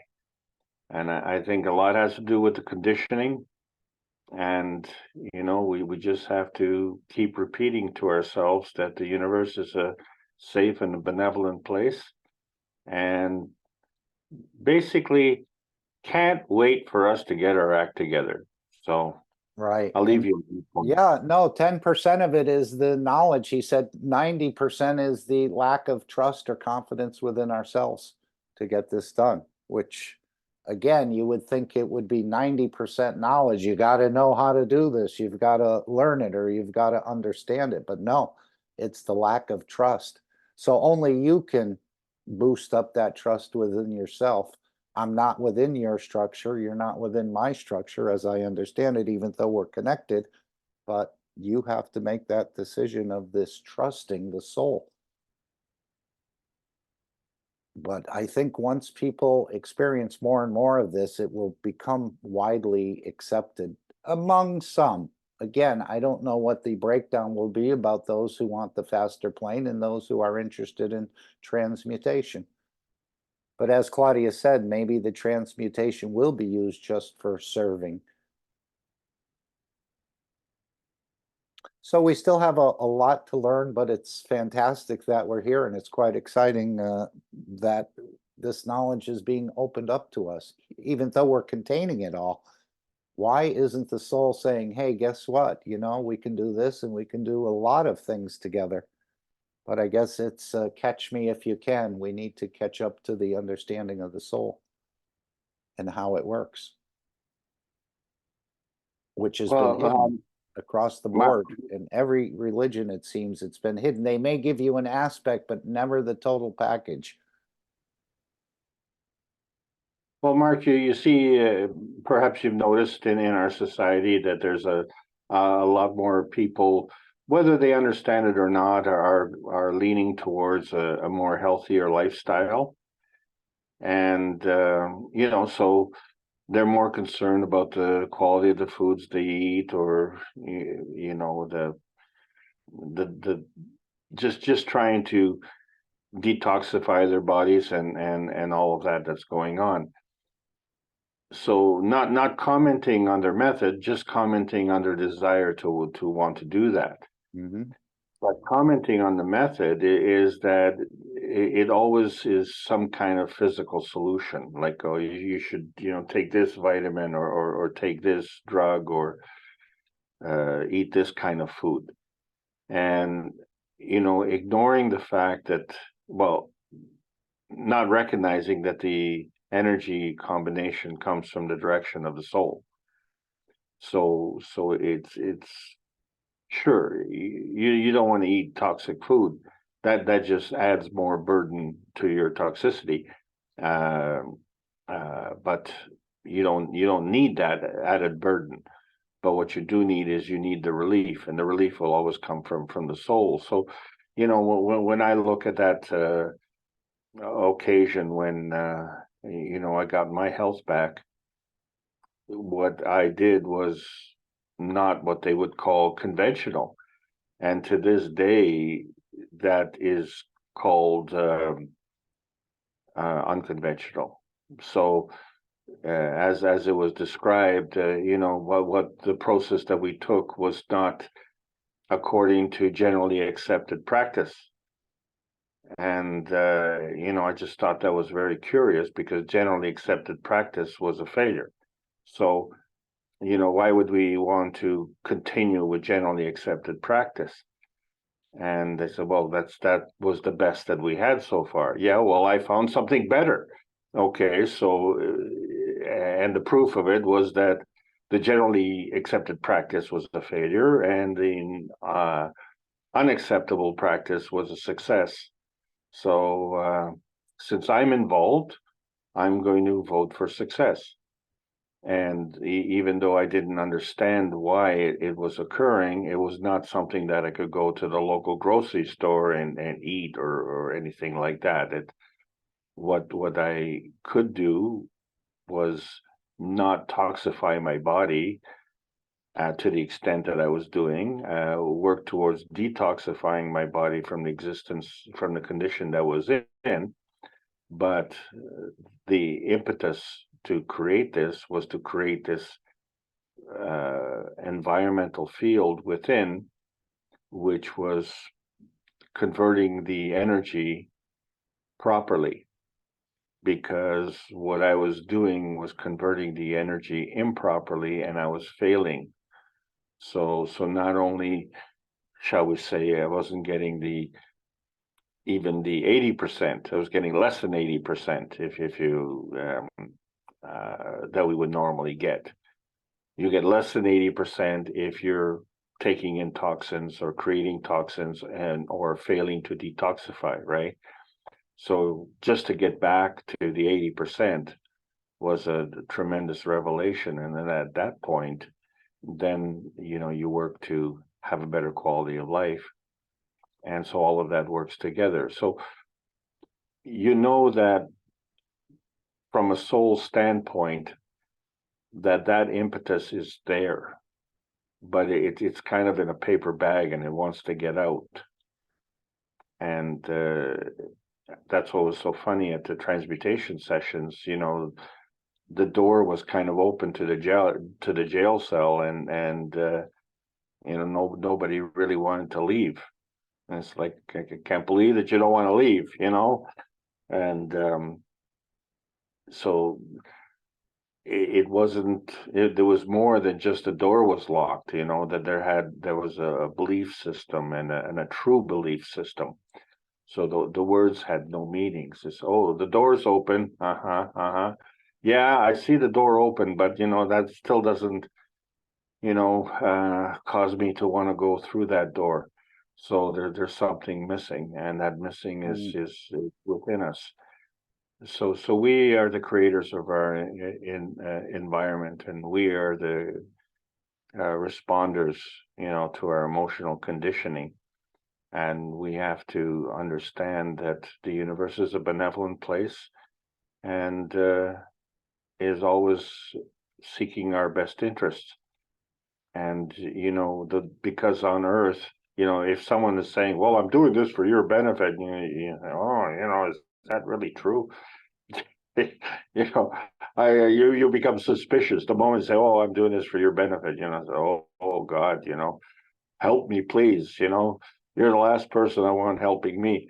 But when we look at the soul of the man and the extension of the Creator, we have to recognize that the true intention is to help, and we need to listen. So aches and pains tell us, what not to do.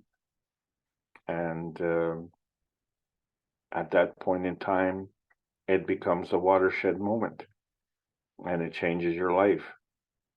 And then, you get on this path and you say, well, I see it now, but my neighbors don't see it.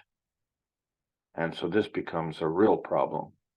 because now you can't even live in your environment because you're the black sheep, you know. And it was quite the experience that I went through when, you know, I overcame issues and my friends were not interested. And I guess from their rationalization, they were not interested because they weren't confronted with that problem. Well, you don't want to be confronted with that problem, but you know, when you do get confronted with, you know, you're going to be interested. And you find that that's when people, you know, donate money to the Heart and Stroke Foundation, or that's when they donate money to the Cancer Society, and you know, and you know, the reason they're donating is because they have failed, and then so then it becomes a competition, you know, who's the leading cure for the day, you know, and that's where the money goes. Whereas all of these conditions are manifestations of our physicality, and we have to understand that we need to return back to the manifestations of existence, and that they will change that thing. So can you change if your environment doesn't change? You know, can you be a gang member Yes. and decide to leave the gang but stay within the gang? Well, no, that doesn't work. So you really have to make a radical change. And you know, in the gang world, that goes not only just leaving town, but changing identity and everything, you know, for the sake of you know, the security. So Yeah. the last thing the gang member wants. So if you're in that environment that doesn't allow you to change, well, you're going to have to change the environment as well. And maybe we'll become less enamored with this dimension of physicality, although Mr. Keshe said after a while you're going to want to touch and smell and do other things, or maybe if we have a mission to do, another civilization needs our help, so we say, okay, we'll go back into that dimension of physicality again and do what we need to do to serve the others there. Go ahead. I personally think that, you know, Earth needs attention seriously now. We're at that point. Agree. But it's being delivered. It's already here. There's just a few finishing touches that need to be put on it, and maybe we can help create that dome of peace, and perhaps that's where we should go now. Thanks, Mark. Yes. Anyone else want to add anything? It's always great to hear from others. Thank you for all those who contributed, and those who contributed on the silent level of communication, which is fine as well. I know So this it's is it's the old dilemma. If you get a sick fish in a tank, do you change the fish or do you change the tank water? That's where Earth's at right now. We have to change our peace dome is exactly it. We have to create it. And the thing I've noticed since I've been making ganses and placing them in and around the yard is I have never seen animals this year like last year. I had a wolf come through here the other day. And then Penny, who's lived here, you know, 30 some years, said she's never seen a wolf come through here before. He sauntered through the yard like it was nothing. Just, okay, I'm just checking things out. So the animals do feel the energies and they do feel the changes. And so do we. We just have to keep doing what we're doing.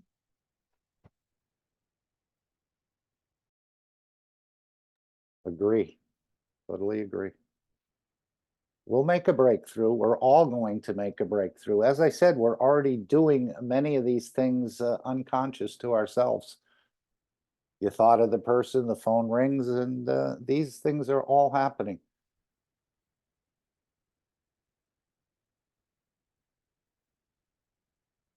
Okay, so let's, this is part of the program where we continue to create this dome of peace on this planet, bring energies to the soul of this planet, and elevate the entire structure.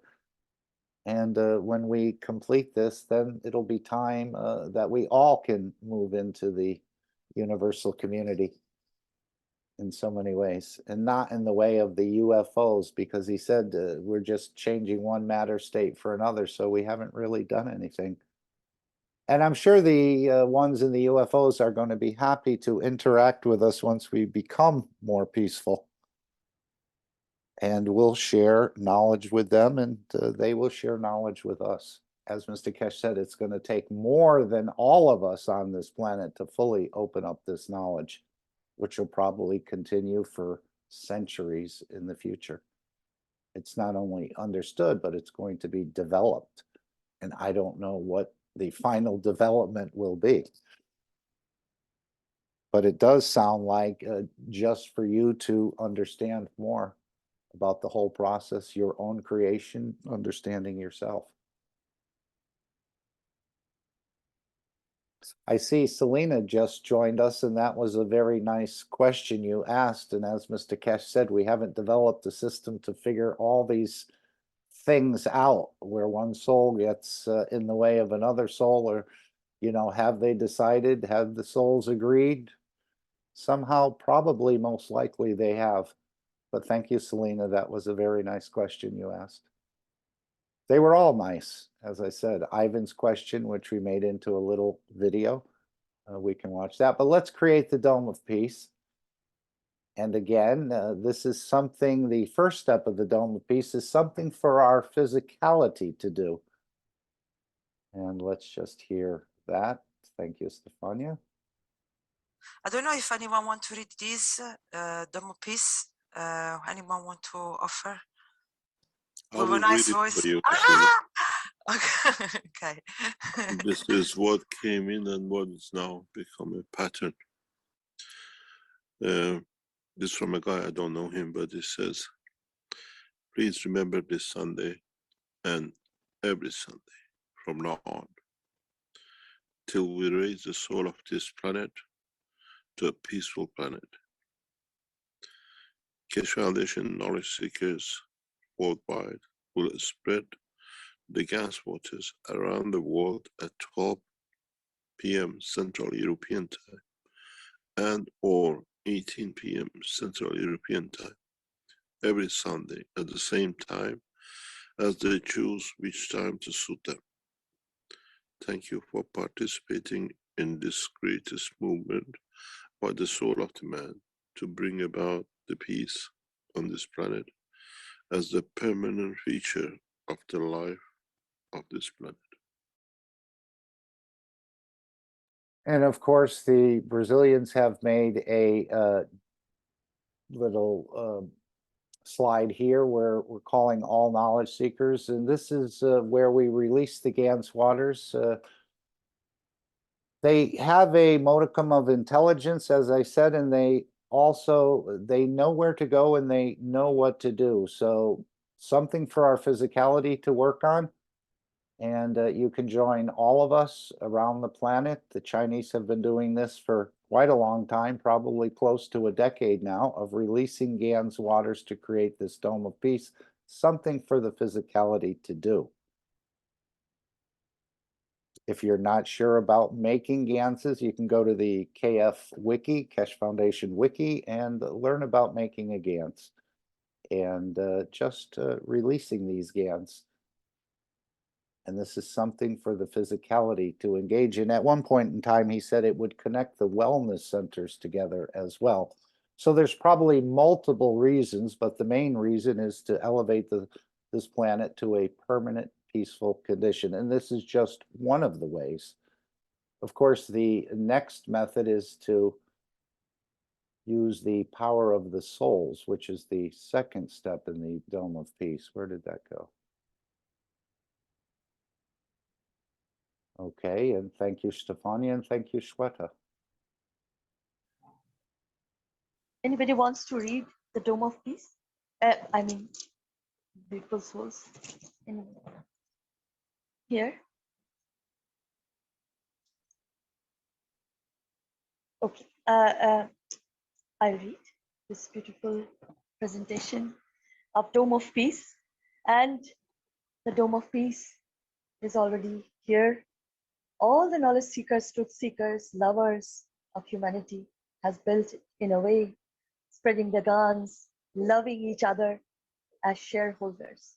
So I will read this as please remember every Sunday from now on until we raise the soul of this planet to a peaceful planet, Keshe Foundation knowledge seekers worldwide will spread the Gans waters around the world at 12 p.m. CET and or at 18 p.m. CET every Sunday at the same time, as they choose which time to suit them.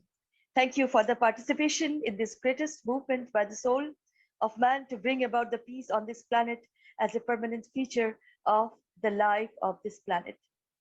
Mr. Keshe suggests we add the next step to create the dome of peace with power of the souls, as we have already going through this with the 2 eyes. And we ask you to spread the Gans waters each Sunday. Now we give you a new path. Now try to unite each other's souls. Try to elevate the souls of humanity, soul of humanity, through your own soul to a level that no one can touch, the embodiment of the human race. So beautiful. Choose a time where all of you come together on the soul level in a state of inner calmness. At that time, don't spread the water of Gans, but spread your soul. Unite, and in time, we will make a new race out of the soul of man. And then, instead of doing it once a week, do it all the time. M.T. Keshe. Thank you again, Shweta. And of course, there is another background here which we can share. And this is a meeting again with the, I'll just put both of them up and I'll just move this one over. So as you can see, you can join all of us who spray the plasma water on Sunday, 12 p.m. and or 6 p.m. And in the second step that Shweta read, you can join the intention on Wednesday at 6 p.m. or at 2 a.m. Every day, 7 days a week. So if you'd like to join, you can join KesheBrazil.com. I'm not sure if all the channels are working. I know there was some YouTube issues, but if you'd like to attend a beautiful meeting where there's a reading, joining together and elevating the humanity, connecting the souls, protecting the physicality, completing the 5+1 negotiations and more, feel free to join the beautiful Brazilian team and all the work they've been doing. And you can see their website, their other activities that they have. So these are 2 invitations. If you can't make a meeting and or that is not works into your schedule, you can also join the Universal Council every day in unifying at the soul level. The Universal Council invites the Keshe family and the Universal Council family in unifying at the soul level every day at 21 p.m. Central European Time or Central European Summer Time for the elevation of all souls and the protection of the physicality in the universe. And that would be 9 p.m. Central European Summer Time. You'll just have to calculate what time is right for you. But as Mr. Keshe said, don't just do it once a time, do it all the time. And again, this is not a day job in working out this process. Otherwise, it would have already happened. It's in the process of happening, but we need to elevate the world leaders and religious leaders because they can't seem to get out of the position they're in. And this is what we just saw recently in Iran and internal struggles as well. So we invite you, and working with the plasma is quite easy and doesn't take a lot of work. Yes, releasing Gans waters, you'll have to put it together and do some nano coating and get the plates or the wires you need, put it together. But again, both of them are part of the same process. One, something for our physicality to do, and the other is the collection of the souls. And again, we're establishing peace on this planet through our wish. and we invite you all to join us. So if we can, we're going to take 5 minutes of silence and collectively, like a bouquet, use our energies and our souls to deliver. And again, we're not praying for a man, we're praying for the soul of the man. And whether it be the Pope, the Russian leader, the American leader, the Israeli leader, or in any of the various denominations or religious sects, whether it be the Jewish community, the Christian community, the Buddhist community, or the rest of them, as we know. So this is a process. And again, we're creating a condition of giving and taking. And this is the way you're going to operate in the universe in the same manner. So we're just practicing again. Mr. Keshe said he'd handle the physical end of it. And now it's time for us to practice using our souls. Would anyone like to make any comments about this? Okay. So let's start now for 5 minutes. Again, you can just spend 1 nanosecond, or you can spend 5 seconds or a minute or the entire 5 minutes of working in this dimension of energy, which we're just getting used to, and understanding that we can bring the change or establish peace just through our wishes. And again, it's an amazing thing to think about, but the plasma, we have that unique mother connection because the creator is in everything. So we can elevate any soul, including our own. But right now, we'll take 5 minutes of silence for the elevation of the souls of the 5+1, the souls of the International Atomic Energy Agency, all souls working for peace in Vienna, the soul of humanity, the soul of world leaders and religious leaders of planet Earth. So we all know the drill in so many ways, and we're practicing to understand this. We're very good in the matter state of doing things, but we're just learning about bringing this change through our wish, or through our prayers, if you want to put it that way. So let's start now for 5 minutes. Thank you.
And thank you all for your continued participation in this process.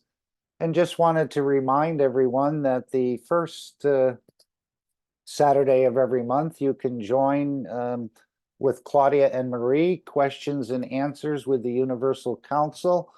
Claudia, is there anything you'd like to say about this? I think the YouTube channel is not operating now, but normally they put in links. So this coming Saturday will be the next installment of questions and answers with the Universal Council. So Mark, yes. This exceptionally this next Saturday will not be this program because Marie is on vacation. Okay. Will be 15th of June. Okay, very good. Okay. So that'll be thank you. not the second, it'll be the third Saturday, I guess, in June. That'll be the 15th. Only this month. Yes. Okay, but you can all be there, support the meeting and enjoy the question and answer session, which we do play some of these in the One Planet, One Nation, One Race for World Peace. So we thank you, Claudia, for hosting, and we thank Marie for also participating in this process. As a reminder, perhaps we should go to the Keshe Foundation store and oops, where did that go? And we can go to the store and just mention a few of these things, especially the transmutation sessions, which are coming up. And again, Mr. Keshe has mentioned these in the workshop. I think it's right here.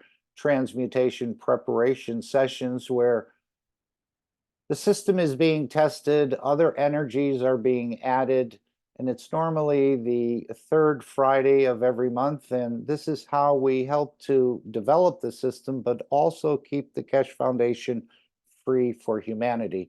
And you may receive a little gift, and I don't mean in the mail, I mean in the plasmatic dimension, where perhaps the soul has decided to change the dimension of something with you within the dimension of physicality.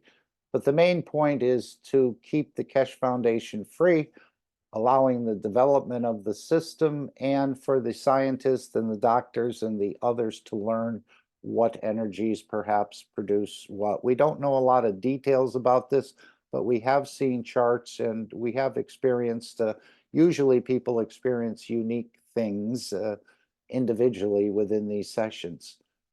So again, we're being prepared in so many ways. You can also, if you can't attend and you have resources, you can fund others or to send one or more knowledge seekers to represent your country in the research centers, but you can also do a donation and allow others to participate in the monthly sessions.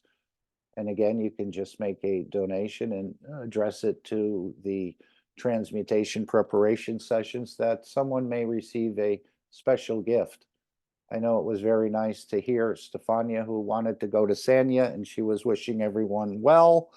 And she knew she wasn't going to be in Sanya. And then all of a sudden, a day or two before the conference, or maybe it was 3 or longer, someone said that they had sponsored her.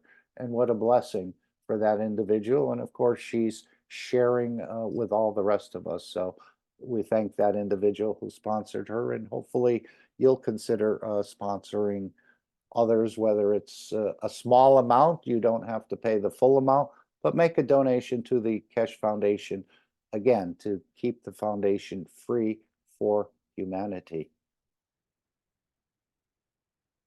So the transmutation preparation sessions will, this is part of a 6 series sessions, and then there may be 3 or 6 more coming up in the end of the year. And of course, we know the Iran conference is there, which you can also sponsor someone like Stefania to go there, and the Washington conference is coming up as well. But the monthly sessions are very interesting. And again, we're learning to play, and the wellness center, the transmutation center is putting in different energies for you to gain an aspect or an understanding. Let's see, someone put something in the chat here. Okay, oh, that was Diane. Thank you. Yes, thank you, Diane. Anyone want to make any comments about any of this? Of course, we know there's many more products, but the store apparently will be closing and reopening. It may be, there may be a gap between the closure, but it's not closed yet. So there's still plenty of items, and you can just scroll through some of these to see here's the cosmic ray material, which again, this is probably has some carbon-14 or is a good percentage of that, and we can do some amazing things in this type of energy. As Mr. Keshe said in this workshop, it changes the emotions, but that still has to be taught on how to use this cosmic ray material. And then, of course, the research centers in Sanya, Iran, and Arizona are scheduled to be open, and you can make a donation to help someone or help sponsor someone or multiple ones into this research laboratory setting. Again, this is quite a big commitment, as you'll be there for a year, and then it looks like there's going to be a second year and a third year. So you will become quite diving into this technology. As Mr. Keshe said, it's not 9 to 5, it's a 24-hour a day. Of course, you have to pay the 25,000 euro plus provide your own housing and food. So this is a big commitment. It's not something you should undertake lightly, but I know many people are wishing to attend. So collectively, we may be able to sponsor someone from our language community, or it maybe there'll be a large gift come into the foundation for this. Or perhaps some other governments will turn and say, we'd like to help some knowledge seekers. So this is going to be a beautiful process. And I think some of the developments in the research centers will actually show themselves in the new Keshe Foundation store, which will be probably fully stocked with our partners, which are ready to manufacture in China. So there's a lot of things happening in and around the Keshe Foundation, and we're privileged to be here to be able to bring this knowledge. And we're just the early pioneers in all this understanding and producing things for humanity to start using the technology. I'm looking forward to the cooker and the hair dryer and the washing machine without cords coming into the store. Again, I could get one for my neighbor, but I may not be able to explain exactly how it works. Otherwise, I would have produced it myself. I was hoping there could be a little plug on that cooker so you wouldn't have to cook in the dark. And maybe there'll be a plug on it where you can power a 25-watt light or something. So not only will you have a cooker without a plug that no one can shut it off by the grid, but you'll also be able to have a light for the family and a light for cooking. Again, these are amazing things that are coming into the store, but we've heard the list from vertical units to the CH4 for travel and energy to cosmic ray materials, which we see here, and perhaps even to retrofitting some of these electric cars. Apparently, the whole market of electric cars is the bottom is falling out of it, as I'm reading certain articles that even the Tesla cars, they're producing thousands more a month than they're selling. So something's going to switch, something's going to change, and China is trying to sell their electric cars around the world. And as I understand it, there's 900 different electric car companies in China. So this moving or this switch from electric to hovering may be closer than we think. I know Mr. Keshe has mentioned Tesla a couple of times, and this would be a huge splash, I think, for this technology, for ears to perk up from the man on the street to the highest scientific levels across this planet. Anyone want to make any comments? Any thoughts? Okay, perhaps we can go back to the video that we made. Oops, that's not the right one. Sorry about that. That was before we. Okay, now one of these other panels is in the way. Okay, that's okay. It seemed to have gone out of my tray for some reason. Let me see if I put it in a different place, if we can just find that.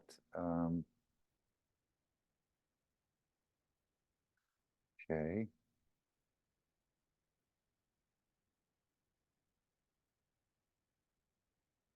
Let's see if this is the one I'm looking for.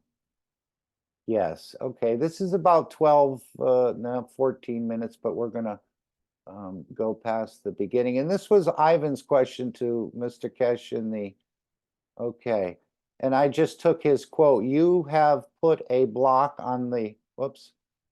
You have put a block on the level of the fields to the level of the matter of physicality. So again, as he's explaining all this self, a lot of this has to do with our trust in ourselves, and we have blocked it for the most part. We're walking around with everything we need. It's just that we have not trusted within ourselves so much. So let's see if we can listen to this 14 or 12-minute clip. Can you open your microphone there, Ivan? Yeah. Do you We hear hear me? you now. Yes, go ahead. Thanks. Hello, everybody. Hello, Mr. Keshe. I'm Ivan from Bulgaria. A long time no see. Today, I wanted to discuss another topic, but watching the teaching, and you touched some very interesting points about the soul and the movement of fields.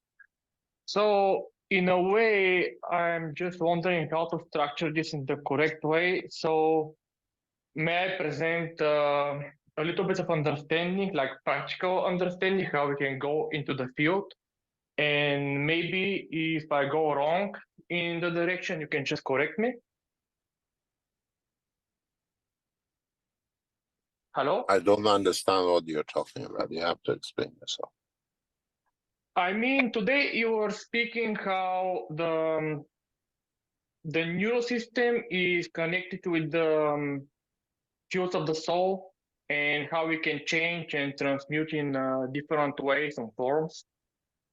And after 10 years already in his teaching, how you like to say, I'm already out of my schizophrenic mind of matter state and plasma state. So we can think only in plasma.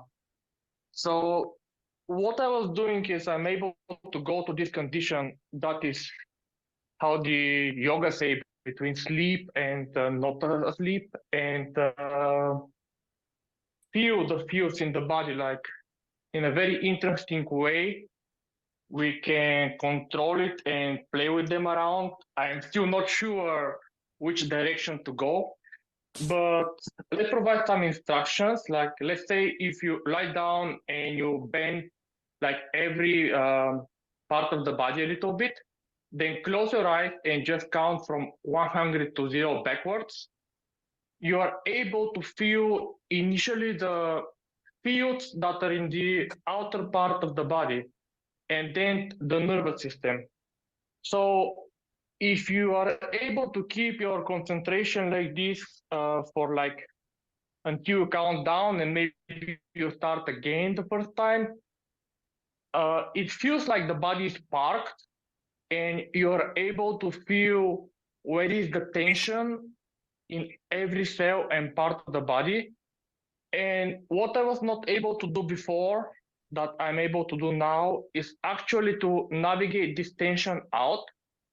Like, let's say if I have tension in my leg, I can easily just imagine how the tension is going in certain direction, and it follows the instructions. It's very interesting. So in a way, we can even imagine that you rotate, let's say, the left part, and then you rotate the right part in a different direction, and then you get certain feeling between the body and stuff like this.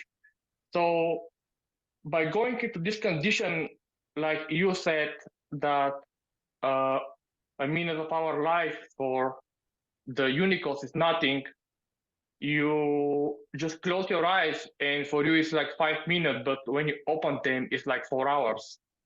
So it's very interesting condition when you actually go into the body. The time is like flying away. So my question is here, like when we are in that state that we can actually go past the nervous system and we can control the fields of the body with our intention, like how we can go from that point on to reach further to what was explained today.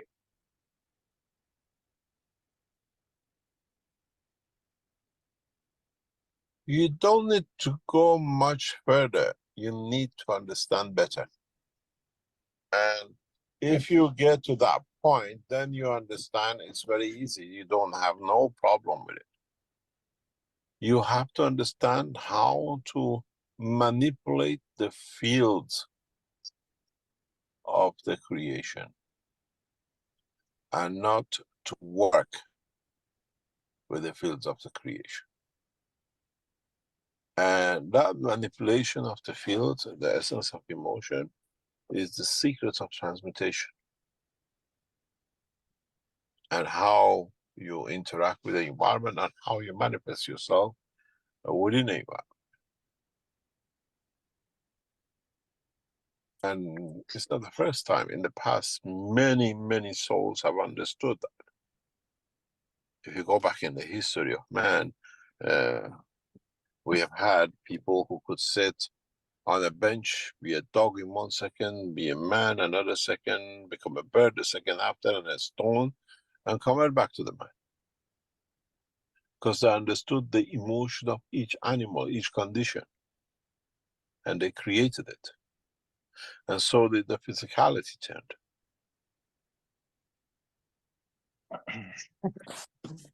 And this is a key to it. Creation of emotion. Then you don't need the nerve system to handle it, because nerve system uses the emotion to create what is there. And we had done everything the wrong way. We understood the physiology of the man the wrong way.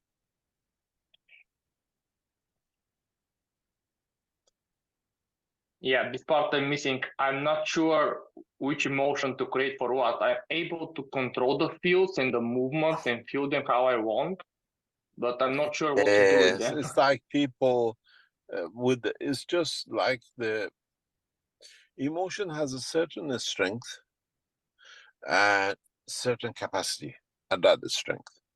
And this is what you need to understand. And then you can control. It's like an emotion of love. You love a person and you create that emotion of love, but you get lost in the emotion to the dimension of physicality, and you move, instead of loving your lover, to the physical act of whatever comes next, where you can actually don't cross that line, but strengthen the field of the emotion of loving. You can reach a higher level of joy than actual physical interaction or what comes next. But on the other hand, we come here, or our soul decides to accept the dimension of the physicality, in the strength of physicality, that we enjoy the beauty of the physicality. We have subjected ourselves to the emotion up to the limit of the physicality. We have not allowed our life, our soul, our emotion to go one step after physicality. Then if we can do that, then we experience different dimension, which physicality, because it's a lower strength in the package, is irrelevant. We do that with our child. when you love your child so deeply, you hug your wife, your partner, with the different emotion of love, and you move with your child next to her, which created by her for both of you to enjoy, and you give a different emotion of love to this thing you created. You don't have the same feeling, emotion of physicality with your child as you have with your wife, and you don't have that with your child, with your wife. Because we have learned to create a different sense of emotion and love, one for the mother and a wife, and one for a daughter or a child as a child. This is where we stop. We have to extend this. Can we embrace the universe the way we love our child? Then we find an answer, because we have different children. We love them different way. And how we pass that love, we strengthen it. I was in a situation a few weeks ago. It was one of the most beautiful things to observe. I was in a queue. There was a father, two daughters, maybe in their late teens, early 20s, and a mother. And we had to queue. We couldn't go anywhere. They closed the gate. We just got trapped. It was them and us and a few other people in the queue. We just waiting. And this father, every few minutes, touched so lovingly, with such a purity, his daughters. When he touched his daughter, he touched in a different way of emotion the second daughter. And then, because the wife was standing next to him, he was touching the wife with a totally different emotion, as a love that you have given me these two to love. And he must have lived, it was not fake, it was so beautiful. And in that 10-15 minutes we were standing there, this was a continuous confirmation of adoring the two girls. And the father was so gentle, because other things came up in that time that it showed this is nature. And then loving the mother for giving this love. And he's done that for 20 years. And he was showering from his face, from his feature. And we need, how can we love what we call love a woman, love a child of our own, which comes from that woman, and then we love other things. What about if we bring everything to be loved the way we love our children? A lot of people tell me, oh, Mr. Keshe, you're so simple. That's why the knowledge seekers come and do all these things. And I said, that's there. I give them the love. It's them who steal from themselves, but not getting any more. It's not me cutting from them. They themselves cut themselves from it. Because it's the same love. It's the same as we share knowledge. I don't say, oh, all the English people go out and all the Dutch people go somewhere else. I just want to teach to the Germans or to the Americans. We share equally.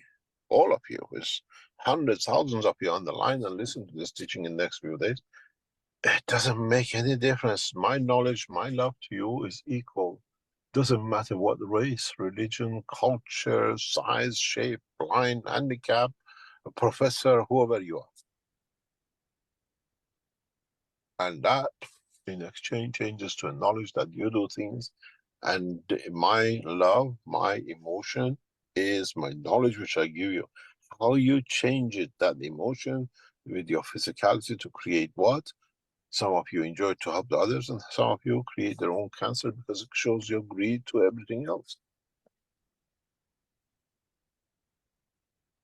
You have put a block on the level of the fields to the level of master physicality. You have to let it go, and then you can do everything. Thank you. I will see how to proceed with that. Really interesting place to observe and play with. Yeah. Try to The understand. interesting thing. It's you who has created that limitation. I can feel Yeah, this, I can feel that. Don't put limitation, feel everything, and then you see what happens. What is interesting in that is the first time when you go in, you're actually wondering if what you feel is real or you're just imagining it, because it's so different. So different, But yeah. then when we come to understanding of the fields and the motion of the different fields and plasma state, we can see that you actually, the finger that you see moving from inside is moving from the central point, and you are seeing the outside of it moving. So in the same way, we can feel everything inside moving and not only observe what is with our eyes, which is the It interesting just point. needs practicing. Just needs practicing.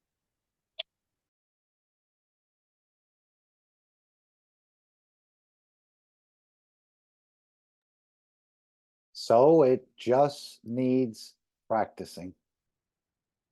And that's what we're doing in these monthly sessions, and you can do it on your own.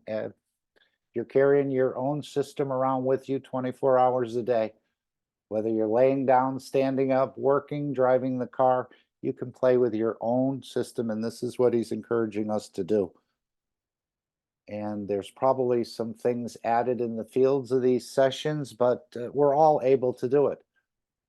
And this is the development that's going on in the background and the foreground of the Keshe Foundation. And I think June, they're going to pick a couple people and see if the system is up for it, and to do the transmutation. So we'll see more in the next couple of months. But it's creating that, he said, create that love of the universe, the same love you give to the child, your child, and the rest of it. So, and as Alex said, it was more about giving up, not trying to force it, but just allowing the soul to take over, thinking you don't need the physicality. And then, of course, you can bring yourself back into the dimension of physicality through that similar emotion, as I understand it. So thank you, Ivan, for that. And thank you, Mr. Keshe, for opening it up a little bit more. Any other thoughts or comments before we close? Normally, we'd say this is the time for Alex to come in, but he's interacted through the whole workshop. And I think it was just a little different twist today. And maybe the router going out created some new interactions. It definitely did. Alex, any final thoughts, or anyone else?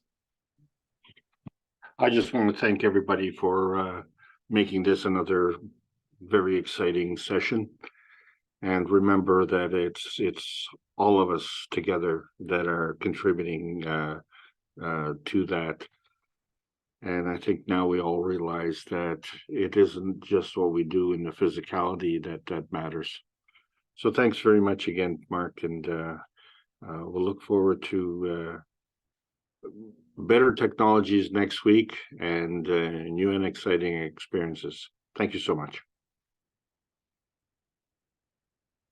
Okay, we want to thank everyone for being here, and may you be proud of the work you do. May you be proud of the person you are, and may you be proud of the difference you make. We don't have to actually see that difference manifest itself. We know in time, down the road, at some point, it will manifest. And of course, carry the understanding of the three wise men. It's a powerful tool, much more powerful than I think we even realize at this point, about that, creating that peace within yourself, your environment, and the rest. Just by, as much as you can, thinking good, acting good, and doing good. It creates there's nothing that can really attach to you, it seems. You're not, you're elevating the others, you're thinking good about the others, you're speaking good about the others, or you're not speaking bad about the others, and you're acting good. So this creates a huge peace dome around you. This is just my understanding and what I've experienced. And again, I'm trying to perfect it, and I'm not there yet, but we're working on this. But keep the three wise men with you at all times. It has a tremendous effect, far-reaching, more than we understand, I think, in the matter state. So we want to thank you all for being here today and participating, and giving up a number of hours of your life to be here and support this meeting and any of the other meetings that you go into. There's a much bigger work going on in the background. I can't actually describe it or understand it fully, but we know the souls are working together to bring this change. And we want to thank you all for carrying that small piece of a very large carpet. Okay, if there's no other comments or thoughts, we will play the final disclaimer and the meeting will come to an end. And the next transmutation preparation series, I think, is on the 21st of June. So you can sign up for that. There's plenty of time. And I think Mr. Keshe will give some other, he talked about a couple of headphones in here. You may want to listen to that if you're going to take part in that. And again, we're keeping the Keshe Foundation free for humanity rather than tying the hands and having Mr. Keshe to go out and search for millions or billions of dollars to pay scientists to drag it out even longer. And then another study, and then we need corroborating studies and the rest of it. So here we have that opportunity of developing this and being part of being a volunteer to develop the system. Any other thoughts or comments? Otherwise, I'll play the final disclaimer. Thank you all again. Have an amazing rest of your day. Thank you, Dennis. Thank you, Gail. And thank you, everyone.